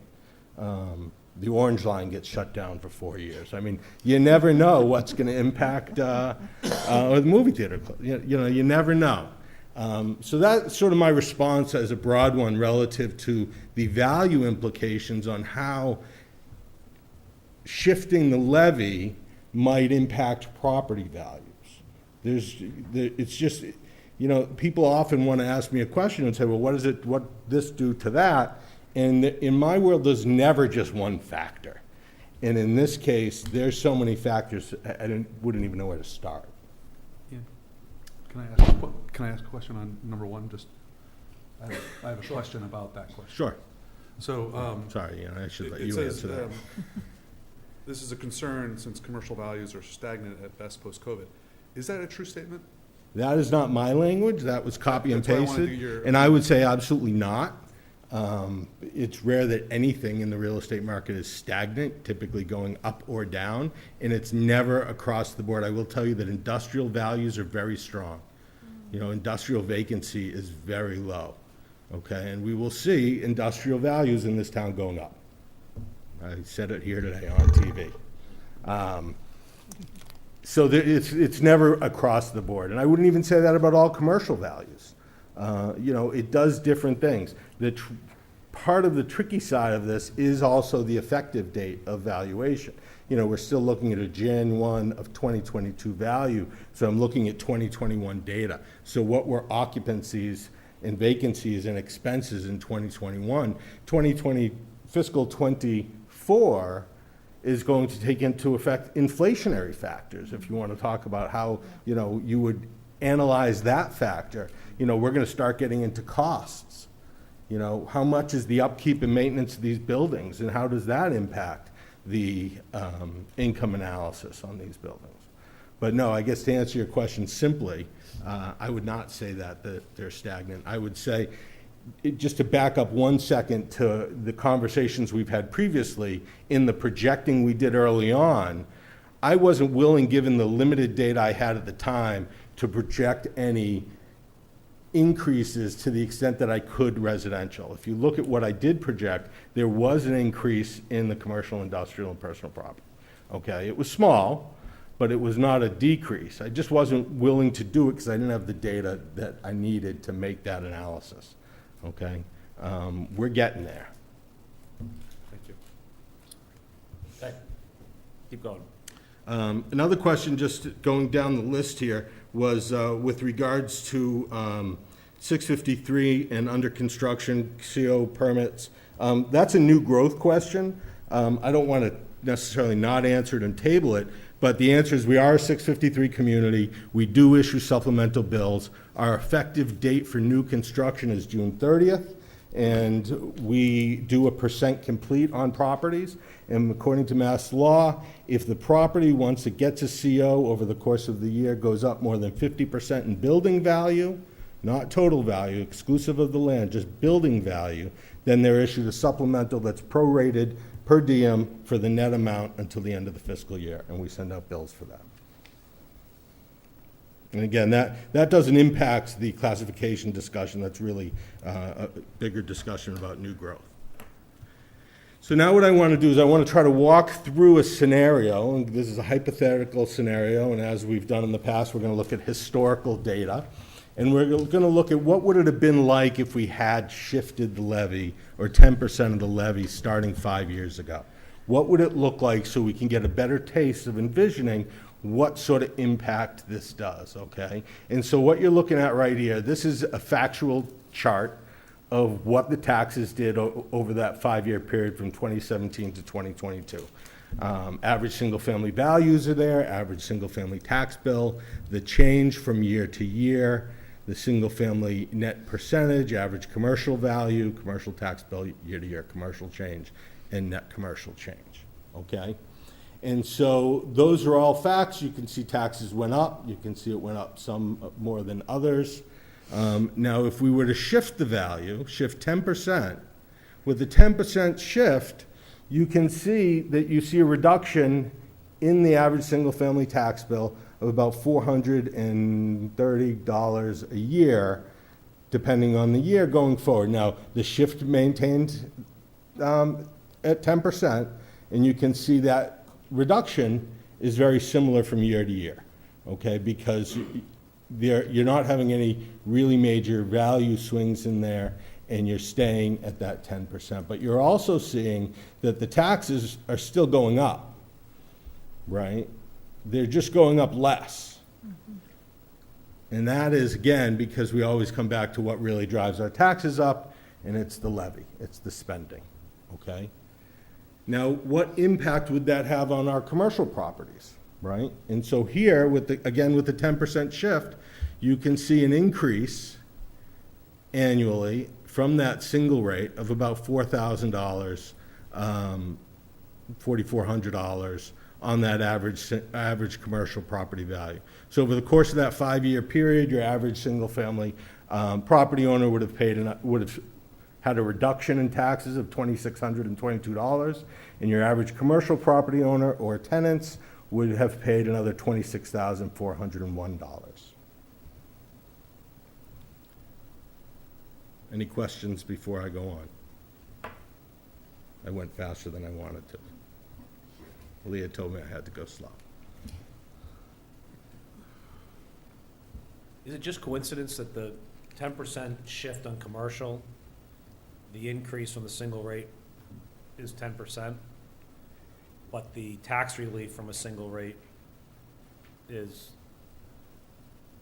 half of that? No, because the shift that I'm sorry? The shift that you're experiencing is a shift of commercial value, of commercial levy, right? So you can shift up to 50% of your commercial levy. So that 10% that you're shifting is of the commercial levy. So that's where the 10% comes. Correct. So if we look at our next slide, our next chart, I guess same slide, this is the amount of taxes that you're shifting each year.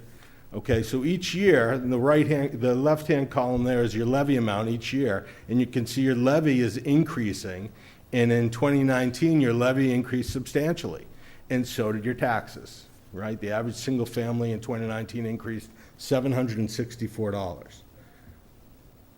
If you had shifted 10%, it still would have gone up $745 from the year before with that 10% shift, because you're still absorbing the increase in the spending, okay? As long as the shift remains the same and there's no big value swings, if you spend more, their taxes are still going up in some proportion to that increase in the levy.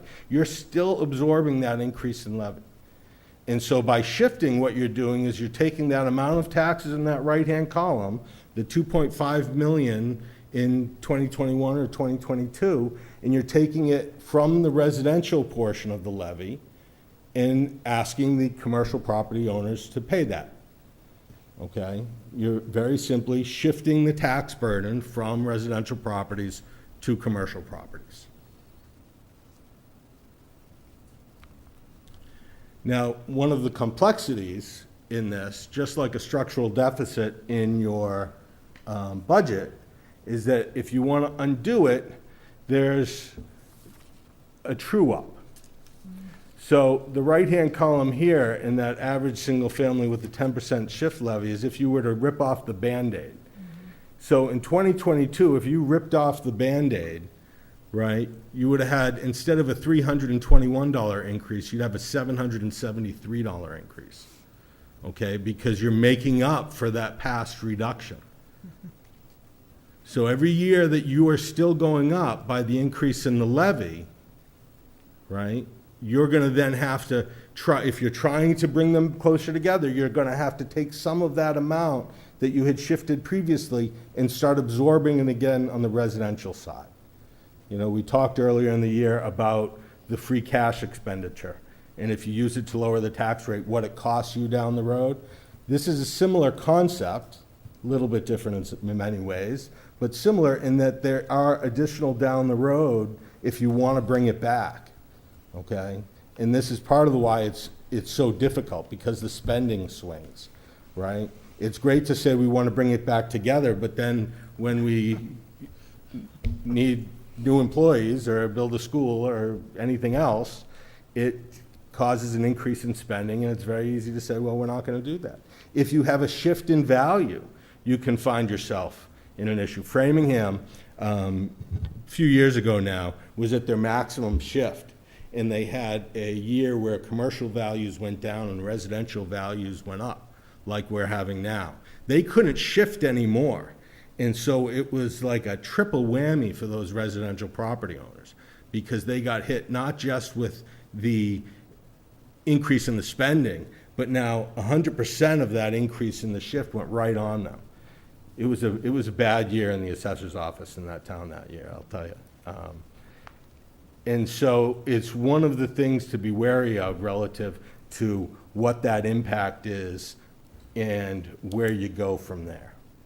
So John, in your opinion, is that why in many communities, I believe this is what happens, you see them maybe starting out at 10 and then the next year they got to go higher because they haven't solved the spending problem, but they want to control taxes. So now it's like, okay, we got to go to 15% because people aren't going to be happy because their taxes are going up.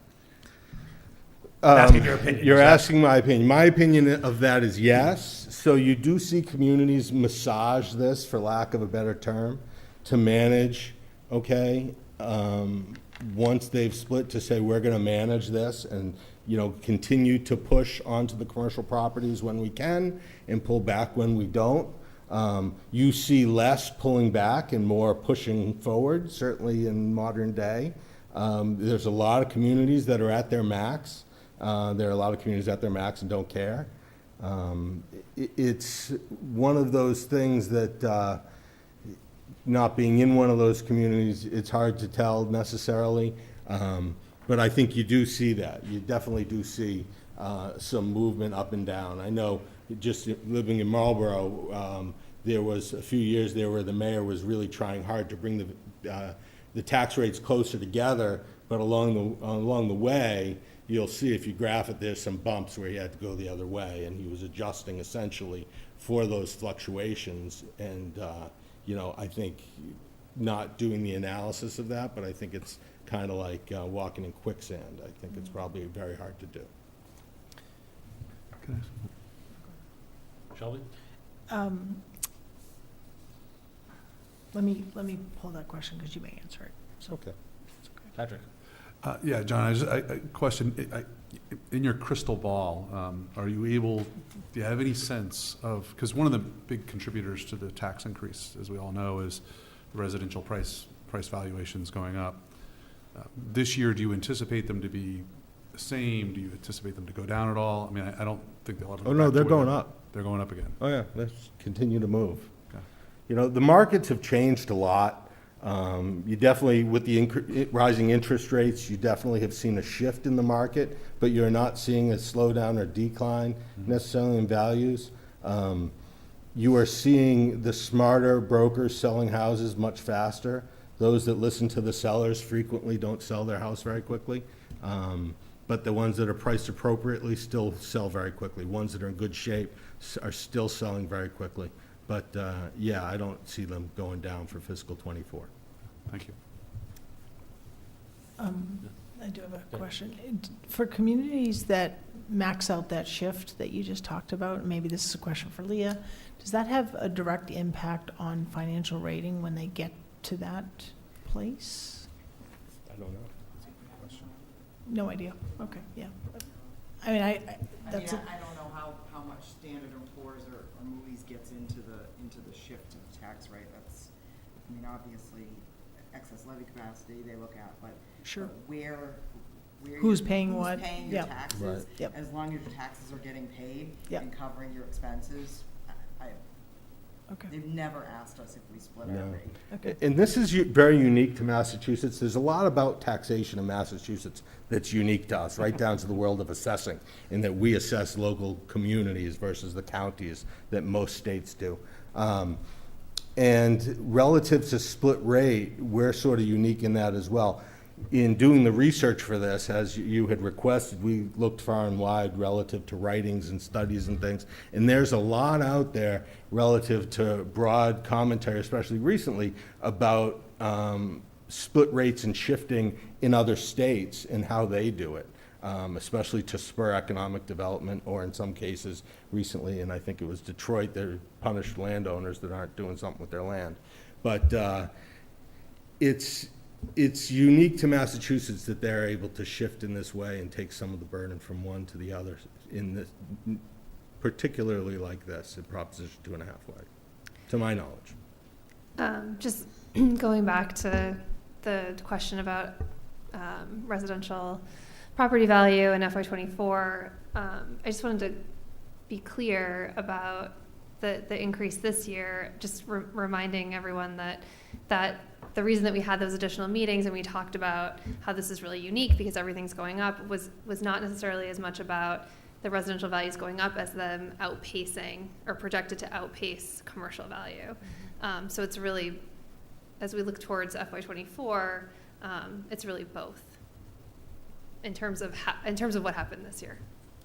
Right, as we talked about, I mean, we've been above 30%, and this year I expect we'll still drop below 30% for the first time in my time, or I think ever. And I guess on that note, if I'm reading your data correctly, when I look at 2022, the single family increase of 3.25% valuation, and commercial went up 4.75. So commercial actually outpaced residential. Am I correct in understanding that? Well, the average commercial, again, it's tough because it's not an apples-to-apples comparison. So the average commercial value went up more as a percentage than the average single-family, but that's not necessarily reflective of the whole picture. But yes, I mean, the average commercial bill went up more than the average residential bill. You know, one of the challenges with our commercial property is you have such a breadth of values. You know, when Amazon builds their facility and it's $35 million or $40 million or $50 million in value, you know, that's very different than the $400,000, you know, mom and pop retail shop along South Street or something like that. They're very different, and so you get a much broader scale. And so if we're building more at this end, you know, it's going to move that mark.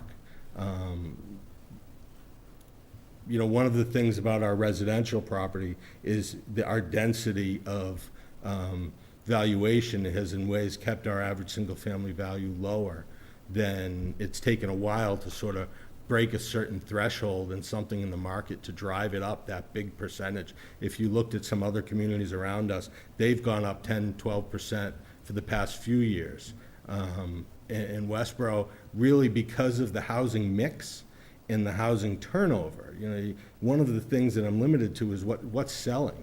And so when certain types of properties are selling more than others, it can drive the data and swings relative to what properties move and don't move. Great. We'll keep going. So one of the last, not the last, but one of the last slides that I have is you had asked us sort of look at the number of communities that shift the levy. And I have an asterisk here because it's important to distinguish between split rate and shifting the levy. We're talking about here the classification to shift the levy. There are communities like Hopkinton out there that have a home rule petition exemption that is a shift in value within the residential class, not like ours that we're proposing, but that has created a higher residential tax rate than a commercial tax rate by like a penny or two. Okay, so if you just do a comparison and you did your math and you compared what tax rates are the same, you're not going to come up with the same number as if you just look at residential factors, right? So if you want to go to the data bank and you want to do that analysis and look, make sure that you're looking at residential factors and what communities are maintaining a factor of 1. Okay, so you'll see that really since 2005, it hasn't fluctuated too much. You know, I agree, there are some that have gone back and forth, and there are some that have swapped, where in a year there's one that goes one way and one that goes the other way. But en masse within the Commonwealth, there has been no drive for communities to push towards splitting the rate.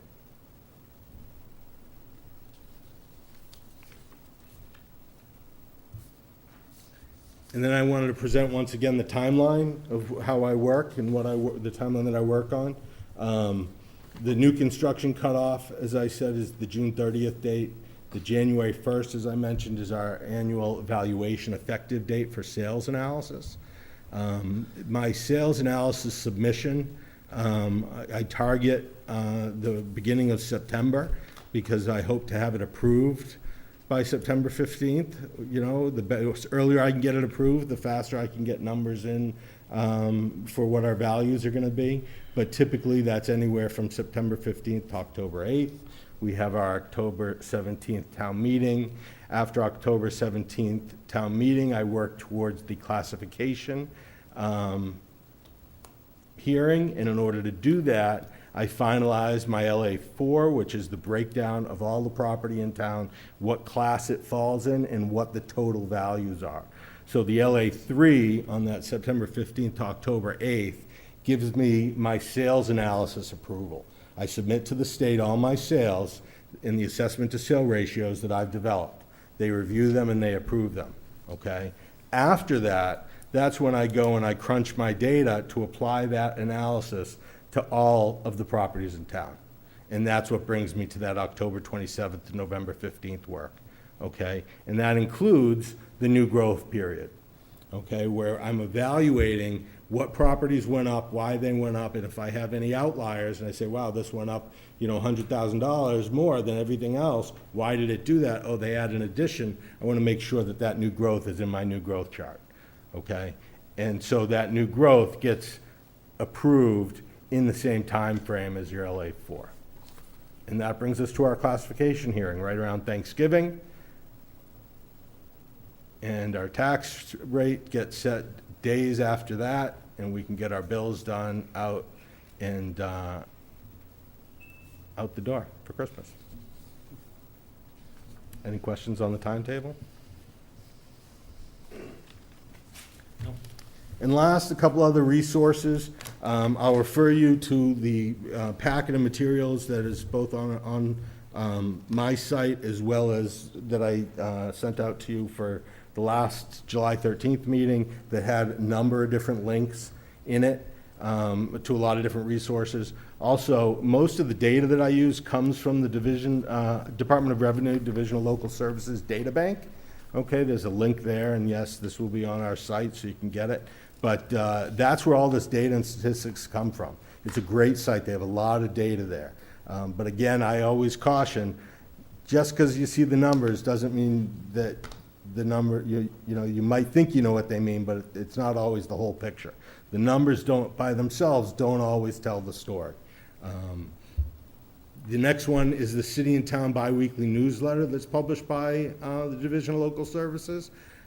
This is a great resource, and you know, for us government finance geeks, you know, there's a good set of information here relative to the entirety of the state and how it compares, what trends are, and they frequently will do little segments about different parts of finance. So it's a good resource to go back and read some of those. And of course, my site, if all my past presentations are on there. On the left-hand side, there's a link to hearings and presentations, you know, that'll get all will get you to all the past ones. That's all I got. Can I just ask just follow-up question? John, can you go back to the historical 10% shifts and the charts? Can you just explain the single-family net and commercial net calculation, how you arrived at those? I just wasn't tracking I thought I heard Patrick say something, and then I was just trying to do the calculation. I wasn't arriving at the same percentages as presented. Single-family net would be the 325 divided by 10,000. So looking on the left-hand side on the top. Okay. I can use my mouse, right? There, 325 divided by 10,003. That's 3.25. 325, I'm sorry, I am. 325. Divided by the single-family Sure, tax bill. sure. Oh, my mouse is not appearing up there. Oh, you're at I was in the wrong year, that would help. Okay, sorry, it wasn't. There you go. I was at the top, okay. So I'm sorry, it's what number, please? 325 divided by 10,003. Okay, Taking the year-to-year increase and divided it by the last year's tax amount okay, will give you that percent increase. thank you. I had just one question. I know we had asked this question previously, and I know it's in the list of previously asked questions, but I don't think I got a really clear answer on it, and perhaps this is something that can be answered over time. But I'm just curious, does the town, you mentioned home rule, and I'm just wondering, does the town have the ability to provide other residential exemptions by vote? So what I mean by that is, does the town, if a resident petitioned for a warrant article for some other exemption, can that happen, or is that not allowed by the state? Well, so I'll start and you can jump in. I mean, so there are certain sections of law that we need to accept for specific exemptions, which we've done. I mean, I suppose a resident could petition to accept that section of law. I think we thought that had been answered because John had provided a link to all of his exemption presentation. And my understanding is that we provide all the exemptions. So if you're talking about something that isn't readily available, so that's similar. So actually you were not at the last meeting, so you haven't seen this, but there's a new exemption that the senior taxation Relief Committee has put forward, and that's actually on the warrant, and that will be a town meeting vote to authorize the board to petition the legislature. So Yeah, I saw that's That's that fantastic. indirect. So, okay, good. But your question was, can you do something outside of? Outside of all the things the existing state provides. exemptions, Yeah. Yeah. And- No. So, Yeah. So, yeah, what I would say is, can you go in and say, we're gonna charge everybody on the residential side $5,000 for the tax bill, and commercial pays the rest? Well, I mean, yeah, that's a bit of an oversimplification. I mean, what I'm talking about, and I'm not suggesting a petition. I'm just curious if legally the town has, or a resident has the ability to petition for something like that. Oh, to directly petition the state? Or, no, through the town itself. meeting. Does the town have, I mean, I don't see why they couldn't I think they create can a they can petition petition that would have a anything. Well, they could petition through similarly the worded legislators. warrant article. We You can't couldn't, deny it. but town meeting passing in a warrant article would not then put an exemption into place. No. Right. It would be an authorization for the board to petition the legislature. okay. It has to happen through special Has to come through the legislation. board. Yeah, through the special legislation doesn't allow for local boards, town meetings, judicial bodies to create their own tax law. That's in any that's way, where I was. in any way, shape, or form. When it comes to gas tax, even adjustment of the meals tax and all those things have to be created through legislation and then adopted as local options. But like Christie said, there are local options within, and it seems like every 2 years, I think, going back, if you want to look at 2020 and then 2018, I think I gave presentations about all the different things and why we have what we have. Yeah. And just to repeat, Westborough doubles everything that is out there that we can, that is currently statutorily available. yeah, So- I- Thank you, that helps. Yeah, and I would add that as we were doing this research, the committee was, and John had put together a lot for us, I went to the Mass website, because you can go and see these bills and their statuses and stuff, and some of the things, and there were some that towns had suggested that had come to a vote and then been pushed back to committee, and basically that's like the death They're never gonna come. of that They're bill. never So seen they it. don't all get approved either. Right. So in theory, we could, or a resident could, draft a petition to create a new exemption. Yep. We would then present that to the state legislature, who may or may not act on it. Right. And even if the state legislature acted on it, then it has to go through constitutional review. Yeah, 'Cause the Attorney Mass- General could just. The Attorney General has to decide whether it's fair and equitable. Gotcha.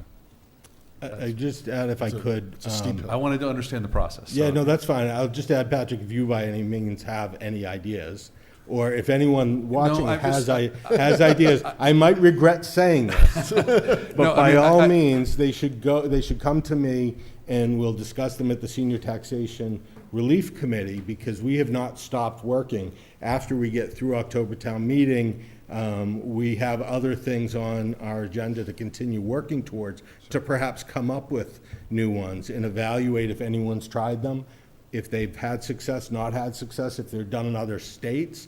We have a couple things that I know are done in other states that we're kicking around, and I have to figure out how to analyze it to understand the impact. And that's what I do in my spare time. For fun. Yeah, John, no, I certainly appreciate all your work on this, and the knowledge is fantastic. No, I'm not aware of anything right now, but as I've said all along since last year's discussion, I'm looking for as much creativity as possible. So I'm just kind of brainstorming ideas and wanting to understand what kind of the limitations of the town are. So that's where my question comes from. So, but thank you. Well, John, thank you for this. I think this slide you have here is great, because I think it does highlight a few things, but I think I say this every time, but I think we focus on that we have a tax problem, but I think what you highlighted here is probably a spending problem. You're not going to cut taxes unless we cut spending. I don't think we're saying that we have a spending problem. What we're showing is that there's a No, you didn't say it. correlation. I said it. I said that we have a spending problem. I didn't put on your words. version. I would never say that. We don't vote on it. No, and that's- But there's definitely a direct correlation between your taxes going up and that levy going up. Yeah, so and that's where I think, I didn't want to put words in your mouth, but I asked your opinion, but yeah, I think it's where you get into this downward spiral potentially, because you want to cut, but if you don't stop spending, but you don't want your residential taxes to go up, then you keep going until you get to 50%, and then, as you said, then you can't go anymore. Yeah, and There's- even when you shift, without being reckless, your taxes are still going up. I mean, that's part of the message here. Each year, your taxes are still going up. If you jump to a max shift, you're absolutely right. You're cashing checks that you don't have. I mean, and then you're gonna pay for it down the road, and you're gonna get hit hard. Perfect. Thank you. Okay, thank you. Look forward to our September 13th. 13th meeting. Can't wait. Appreciate it. Thanks for all your hard work. Thank you. Okay, next on the agenda, apologize for being over here. Let's go to item 9, Mass General Law, Chapter 138, Section 33B, on-premise Sunday alcohol sales. Christie, I'm going to turn this over to you. This is, I think, about putting a article in town meeting warrant. Yep, so we were approached by a restaurant that, the Coop actually, that had just came into town and asked if the license that would be approved by this board would allow them to open at 10 a.m. on Sundays to serve alcohol. Currently it's noon. And I know that there have been other restaurants in the past who have had this interest. And so the requirement is for the town to accept this section of law at town meeting. I put it separately on your agenda because we haven't really had a discussion about it. So this is really to just give you an opportunity to consider it. But I'm recommending that we put it on the warrant for the town meeting's consideration. So specifically, this would allow alcohol sales to happen on Sundays between the hours of 10 and noon. It would also allow alcohol to be served between 10 and noon on the last Monday of May, and on Christmas Day or on the day following when said day occurs on Sunday. So following Memorial Day and Christmas Day. So it's kind of a brunch. In ways, it's kind of a Sunday brunch type Correct. article, but it's extending for 2 hours on a Sunday for alcohol. So Does this only apply to restaurants? Is this not package stores or? So off-premise alcohol licenses already allow for that, and that does not require a vote at town meeting. Okay. But for on-premise, it requires an acceptance of the statute. sounds like a residual blue law thing where we couldn't do anything on Sundays before. Right. So, any comment? I mean, I think this is on our warrant, draft warrant right now. You've put it out there. This was something to. Wasn't this something that, was this an item that was a holdover from when the Coop came before us? I feel like we've already had this discussion about this request from them. I mean, I know this would not just be for them. Correct. No, this would be for all Right. restaurants. I don't know what you mean. I think that your original packet materials may have included this as, I can't remember, but may have included this as a request or an addition. And then in reviewing the sections of law that allow for this, we recognize that it needs to be. Tell me. Yeah, Okay, all right. right, thank you. Yeah. All right. Any further questions? I mean, there's no motion here. This is just basically informational only, and right now it is on our draft warrant. We can You can remove it. we can remove it if we wanted to. The discussion will come when we set our draft warrant, but this was put out here because we hadn't discussed it. So, any questions? No issues. Okay. So with that, item 10 on our agenda, which is execution of purchase and sale agreement for 0 Ruggles Street. We are not ready to do that tonight. We will be addressing 0 Ruggles Street in executive session, so we will skip over item 10, which puts us to what we just talked about, item 11, the draft town meeting warrant. Back to you, Christine. So I had provided the board and I had sent it out to our list of boards and committees and department heads, the version 1 of the draft warrant. So really, was going to run through them quickly, just try to get an understanding from the board who you would want to see at your upcoming meetings. Just as a reminder, you would be closing the warrant at the second meeting in September, September 27th. So the first article is for prior year bills. We actually have, there's only 2 that are shown on here, but we actually have 3. we have a $450 bill in the Veterans Department, and then we have 2 bills in the town clerk's office. So one was for election ballots, and the second one that's not on here is $119 for printing. And just as a reminder, we can't pay prior year's bills without town meeting approval, so that's why it has to go to town meeting. Article 2 is the appropriation of the Commonwealth Transportation Infrastructure Funds. That's the money that we get from Lyft and Uber rides. And so this year we got $4,740. And we just have to, town meeting has to appropriate it for the purpose. I left in here road maintenance, so I just have to confirm with Chris that that's his intention. But that's what we've been doing in the past. Article 3 is a budget adjustment. This is something that this board expects because this was consistent with the change in classification of the chief assessor's position. The good news is the $45,000 is not the right number. That was a copy and paste error. I was like, really? Question. I was like, question? As good a job as it was John an awesome did. presentation, but It's really 90,000. Yeah, so it's 10,962. So that'll be on the second version Okay, of thank you. the warrant. I was like, Not that you don't deserve it, John. I was like, did we approve that? Yeah. I said Can we the go same. It's back weird. to the He's not the one who minutes? pointed out the error either.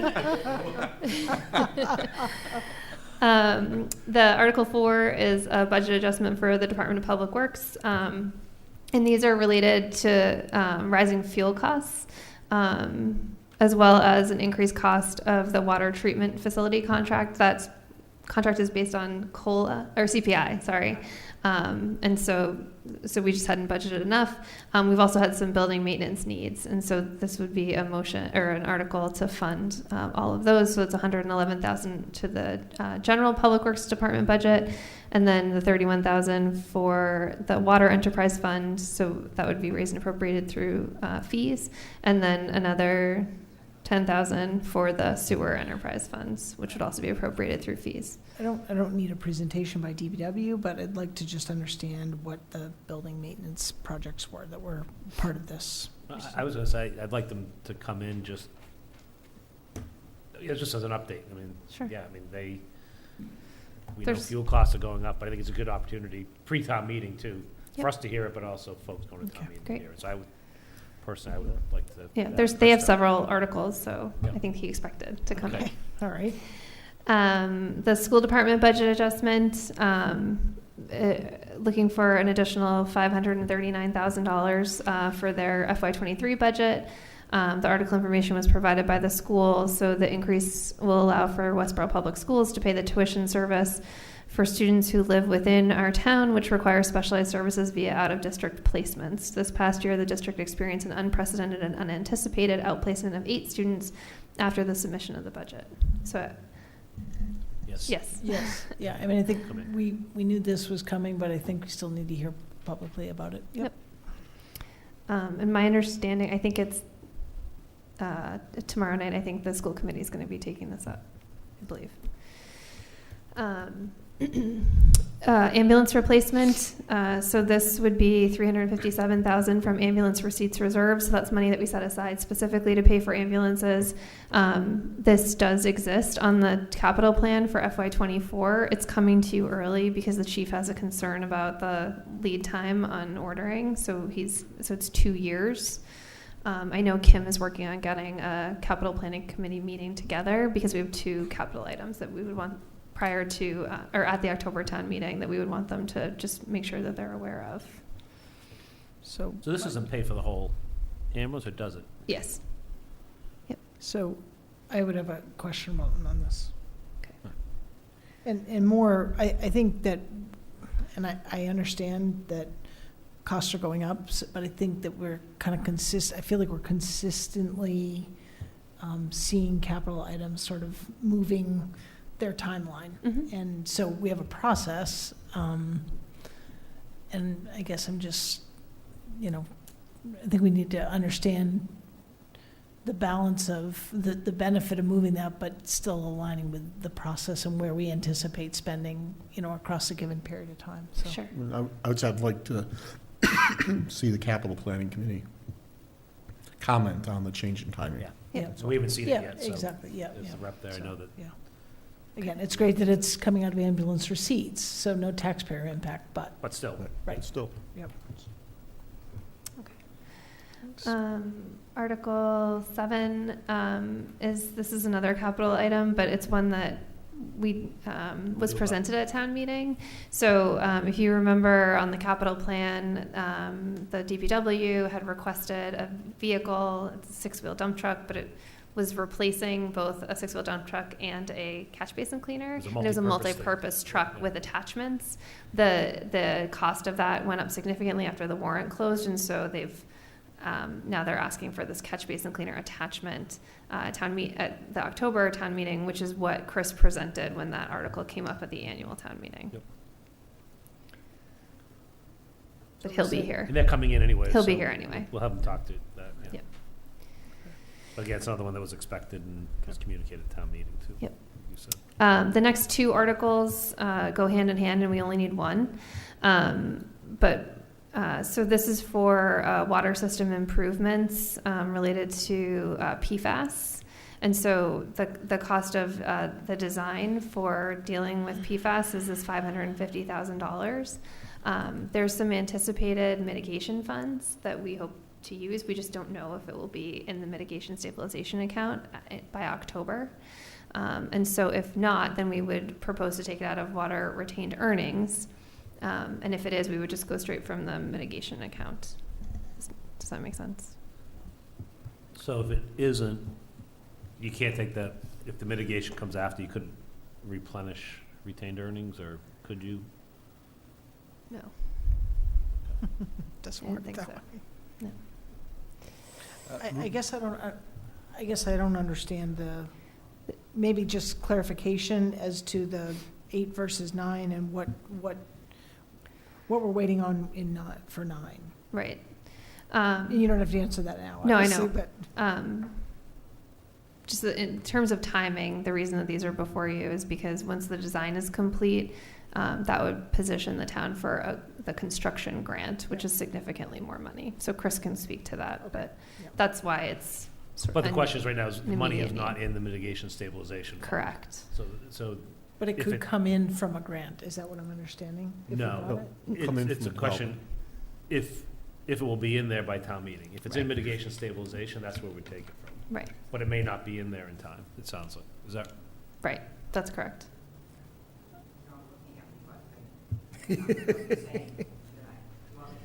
Just refresh me where the money comes from in the mitigation stabilization. That's my question. The money comes from mitigation. So when the planning board What's mitigation? has. Planning mitigation. Thank you. Sorry. Yeah. Thank you. So we had adopted several years ago a stabilization account. Yes. Because Department of Revenue wouldn't let us just expend the mitigation funds, so we created a stabilization account for the mitigation funds to go into, but then town meeting has to appropriate them out of. But I was thinking, sorry to do this, but I was thinking that actually. We like it when you could think. Thank you. I was thinking that you could maybe commingle the two articles and just put available funds. So we'll figure that out. Okay. And that way it would just be one, and it wouldn't, I think it would be less confusing maybe, Yeah. to just have one as available funds, and the stabilization would be a available fund, or water retained earnings would be the available fund. And that way you'd make that decision at Okay. town meeting, and we'd know if we had the money at that point. Okay. Make it in the motion. So Chris can speak to it, but you've answered my Yeah. question. Yeah. Okay. I would just really quickly note that, just a side note on this, this past weekend, CBS News had a fantastic article about PFAS. So I recommend it to anybody on the board and the community. It's just, if you're not familiar with what PFAS is and how it impacts our water, it was an eye-opening article. Article 10 is to rescind borrowing authorization, and these are for the two articles that the town meeting authorized us to borrow for, but then subsequently the board awarded ARPA funds to. I don't think we need anybody for that. That's We a good like one. Article 11, I suspect you'll want someone to come in Yes. from the treatment plant board. They don't have a number yet that I have seen, but they are asking for some additional money in addition to an article that was passed in May of '21 to fund sewer treatment plant capital repairs and improvements. So we'll schedule them for a meeting. Curious as to what that sum of money is. I know, since it's blank, it's a little concerning. Article 12 is the article to fund the library construction and renovation. There's, we have been told that they're going to get it, that they'll have a number on September 1st. So Yeah, I imagine they're hoping to come on the 13th to our meeting. So I believe they will be on our calendar. Okay, I haven't heard from them. So yes, question. Yeah. Article 13 is to establish dimensional regulations for the library. This is something that we do through zoning and M1. The next three articles are on the town seal. So the town seal committee, the first article is to... Can I just ask, so 13 doesn't require before it would come to us or before town meeting, like a public hearing? It does. Oh, it does. Before the planning board. For the planning board. Oh, got it, okay. But then it comes to town meeting has to approve it, but it's a standard process. And has that happened? I apologize. I think it's like next week or something. Okay, Yeah, the planning board's been meeting weekly in August, so okay, sometime this month. okay, thanks. Go ahead. Oh, I thought, I was just looking for the date. So the next three articles are articles for from the town seal committee. So the first is to hear the report of the town seal committee. The next one is to establish a new town seal, and that's the 1913 town seal. So we'll be showing that in this article. And then if that does not pass, then the town seal committee is looking for approval of Article 16, which would establish a town seal design committee to move forward with creation of a town seal and RFP. Are they scheduled to come in front of us? I don't have them scheduled. So Yeah. Yeah. would if Article 15 doesn't pass, would then Article 16 in theory rescind the current town seal? So if Good question. no, because town meeting has to vote on the town seal. So this would just set up a committee. So we always have one, Right. even if we don't like, Right. okay. So If one of the- 15 doesn't pass, then 16 starts the process to Correct. design a new one. Okay. And then town meeting has to vote yes or no. But until that happens, And what's the vote on 14? So the thing on 14, sorry, is to hear the report, but is there a vote to? No. Like, what if the town meeting doesn't accept the report?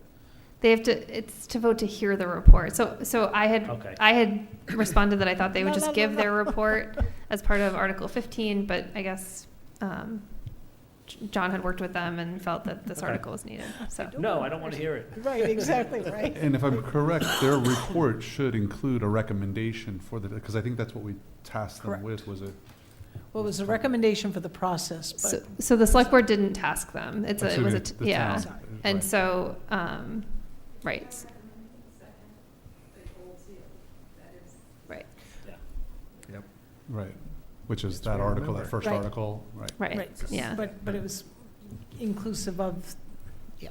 So I, for these articles, I guess, particularly for, I guess, number 15 and 16, it might be helpful for that committee to maybe receive some of our questions in advance so that they're prepared. So one of them that I think of is, okay, for 15, do we have an estimate of the cost?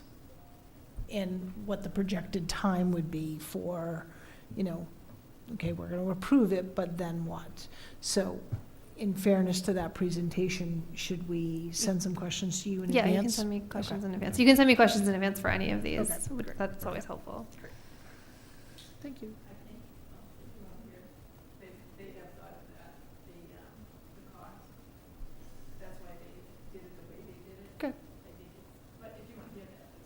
Mhm. Yeah. Article 17 is acceptance of the statute that we just talked. Can we just back to town seal? Can we just, can I just ask that we get the original town meeting charge? you just provide it to us again Yep. with the town seal committee? 'Cause I don't remember that we asked them to come with it as a. Well, I believe that what I was gonna comment anecdotally, I don't have, obviously, I'm not gonna read their minutes in my mind here, but it was that the charge was to identify a process by which if it was a support to change, then identify a process by which to then proceed into design, et And maybe cetera. this is fine. And my understanding from reading the minutes is that it was sort of like, we feel strongly that this should be the new town seal. Yep, okay. And that is sort Just wanna of make part sure of that it's covered. process. And- And I'm obviously paraphrasing lots of work Right. that's been done No. And these aren't, discussions and. as I read them, 15 and 16 aren't contradictory. Town meeting could vote to adopt the 1913 seal and then create a committee for a new seal. So then we would Yep. have to change the seal and then change Twice. it again. Yeah, I mean, in theory, that would, That's not their intention. I realize that might not be their Their intention. But it's Their a good intention point. was Well, they'll 15, but write they the would- motion, they'd and the make a motion would be to over pass over. 16. Well, yes, that would be the motion, but town meeting makes the vote, so there is a Correct. That's a potential great point, Alan. Yep, as it's presented, so. something for them to listen to and It's anticipate. the law of unintended consequences. Right. Article 17 is the one we just talked about with the liquor license on Sundays. Article 18 is a request from the Economic Development Committee to increase the amount of money that they can expend from the Economic Development and Small Business Grant revolving account from $40,000 to $60,000. $60,000 is what we take in annually. And there's been a huge increase in the last year in terms of application to that program. Do you want to hear from them? I mean, I don't need to hear from, I mean, it would be more of an update versus any question on the article, so I don't know that personally. Well, they're planning to come anyway to talk about EDC and all of that, but if you want to hear specifically about the article, I can. It doesn't really necessarily fit, but they could speak to that too. I don't have any specific questions about it, but Okay. it might be good for them just to share how the interest and demand and use of it has grown and Yeah. what they see the need for the additional Might be a funding. nice So one of your preview. goals is an EDC forum, and so one of the steps of that is for them to come. We've already been Okay. working on a meeting in September or October. I think they could mention it, I mean, I think it would be a Yeah. very quick one, I mean, it's not Okay. it's completely understandable, and I don't view it as controversial at all. Okay. Need clarification. Article 19 is the home rule petition that John presented at your last meeting. I don't think we need to hear it again, we heard it. Article 20 is a grant of a utility easement to National Grid. They reached out actually several months ago asking for a utility easement on the land, so I can provide you with some additional information. That'd be good, Yeah. maps and good. Obviously, we still have union contracts outstanding, so those could potentially be some additional articles. But I think this is all that I'm aware of at this point. Great, any questions? I think you got what you needed from us too, right? Yep, that's helpful. Thank Okay. you. Perfect.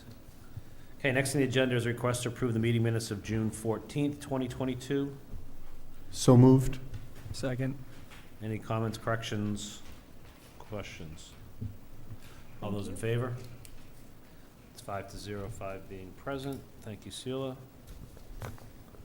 Next is issues and correspondence of the Select Board. Patrick, I'm going to start with you. Nothing this time. Alan, Nothing specific. it's the summer doldrums.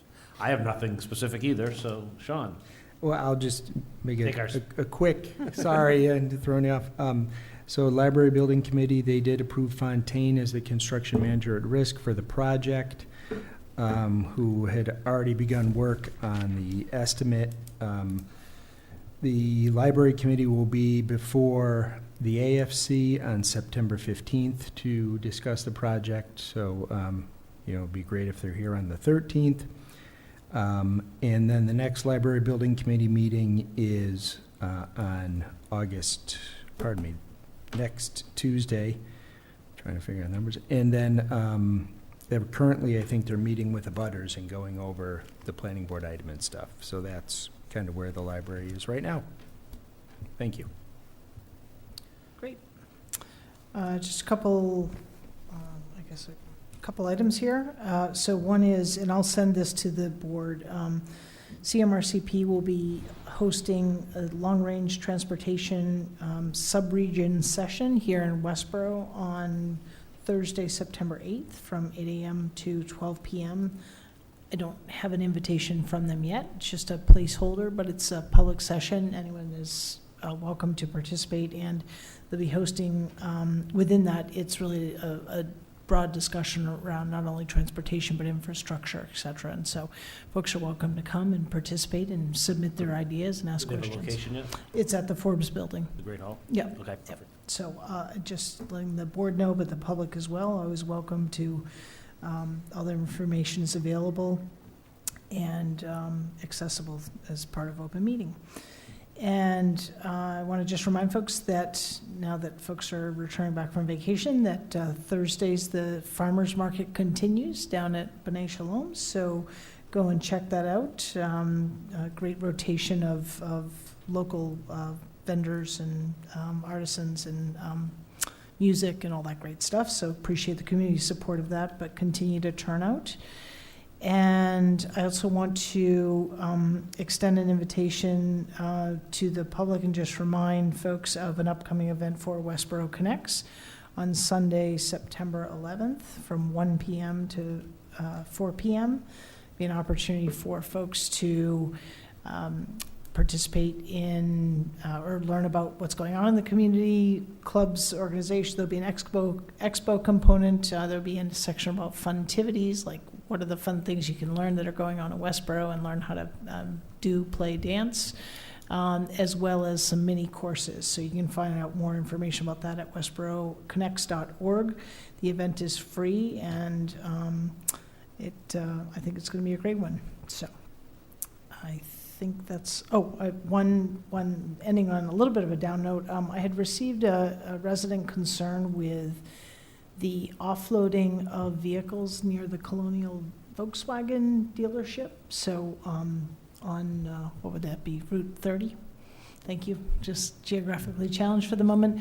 But kind of a tight spot, but offloading of vehicles on that road. So I don't know if they're allowed to do that versus, the trailer truck going into what is a very tight parking lot, but causing kind of some safety and line of sight issues. So not East Main Street then? I'm sorry? East Main Street. Yeah, it's extension of East Main Street, so it's kind of up on a rise. Cars can go fast there and anyway, and so just maybe some awareness or, I don't know, maybe some outreach of timing of delivery of cars. I don't know, but I wanted to make, it was brought to my attention, so I wanted to bring it to yours, Christie. So I apologize, I said nothing, but I do, so. Let's use it. As part of correspondence, I did want to note that the board did receive a letter from the Finance Committee related Yes. Yep. to our discussion with the library and their thoughts on the debt exclusion vote. I talked to Christie about this. I looked at it. To me, what they presented was the same things we discussed in our meeting, but I guess I'm looking to the board, whether there's any action or discussions we want to have. It really was kind of their views on what we discussed and voted on at our meeting. So to me, there wasn't a actual action item there, but I just want to acknowledge that we did get a letter from the Finance Committee of their discussion and vote, which was different than ours, of kind of a vote that they would prefer going to a debt exclusion vote. The second thing was just... Can I just add that if you were to move to a debt exclusion, the question for the ballot has to be submitted 60 days prior to the election. So if you were going to consider that, you would have to do it before the September 13th meeting. Okay. So folks want to discuss it further, discuss it ASAP. Yeah.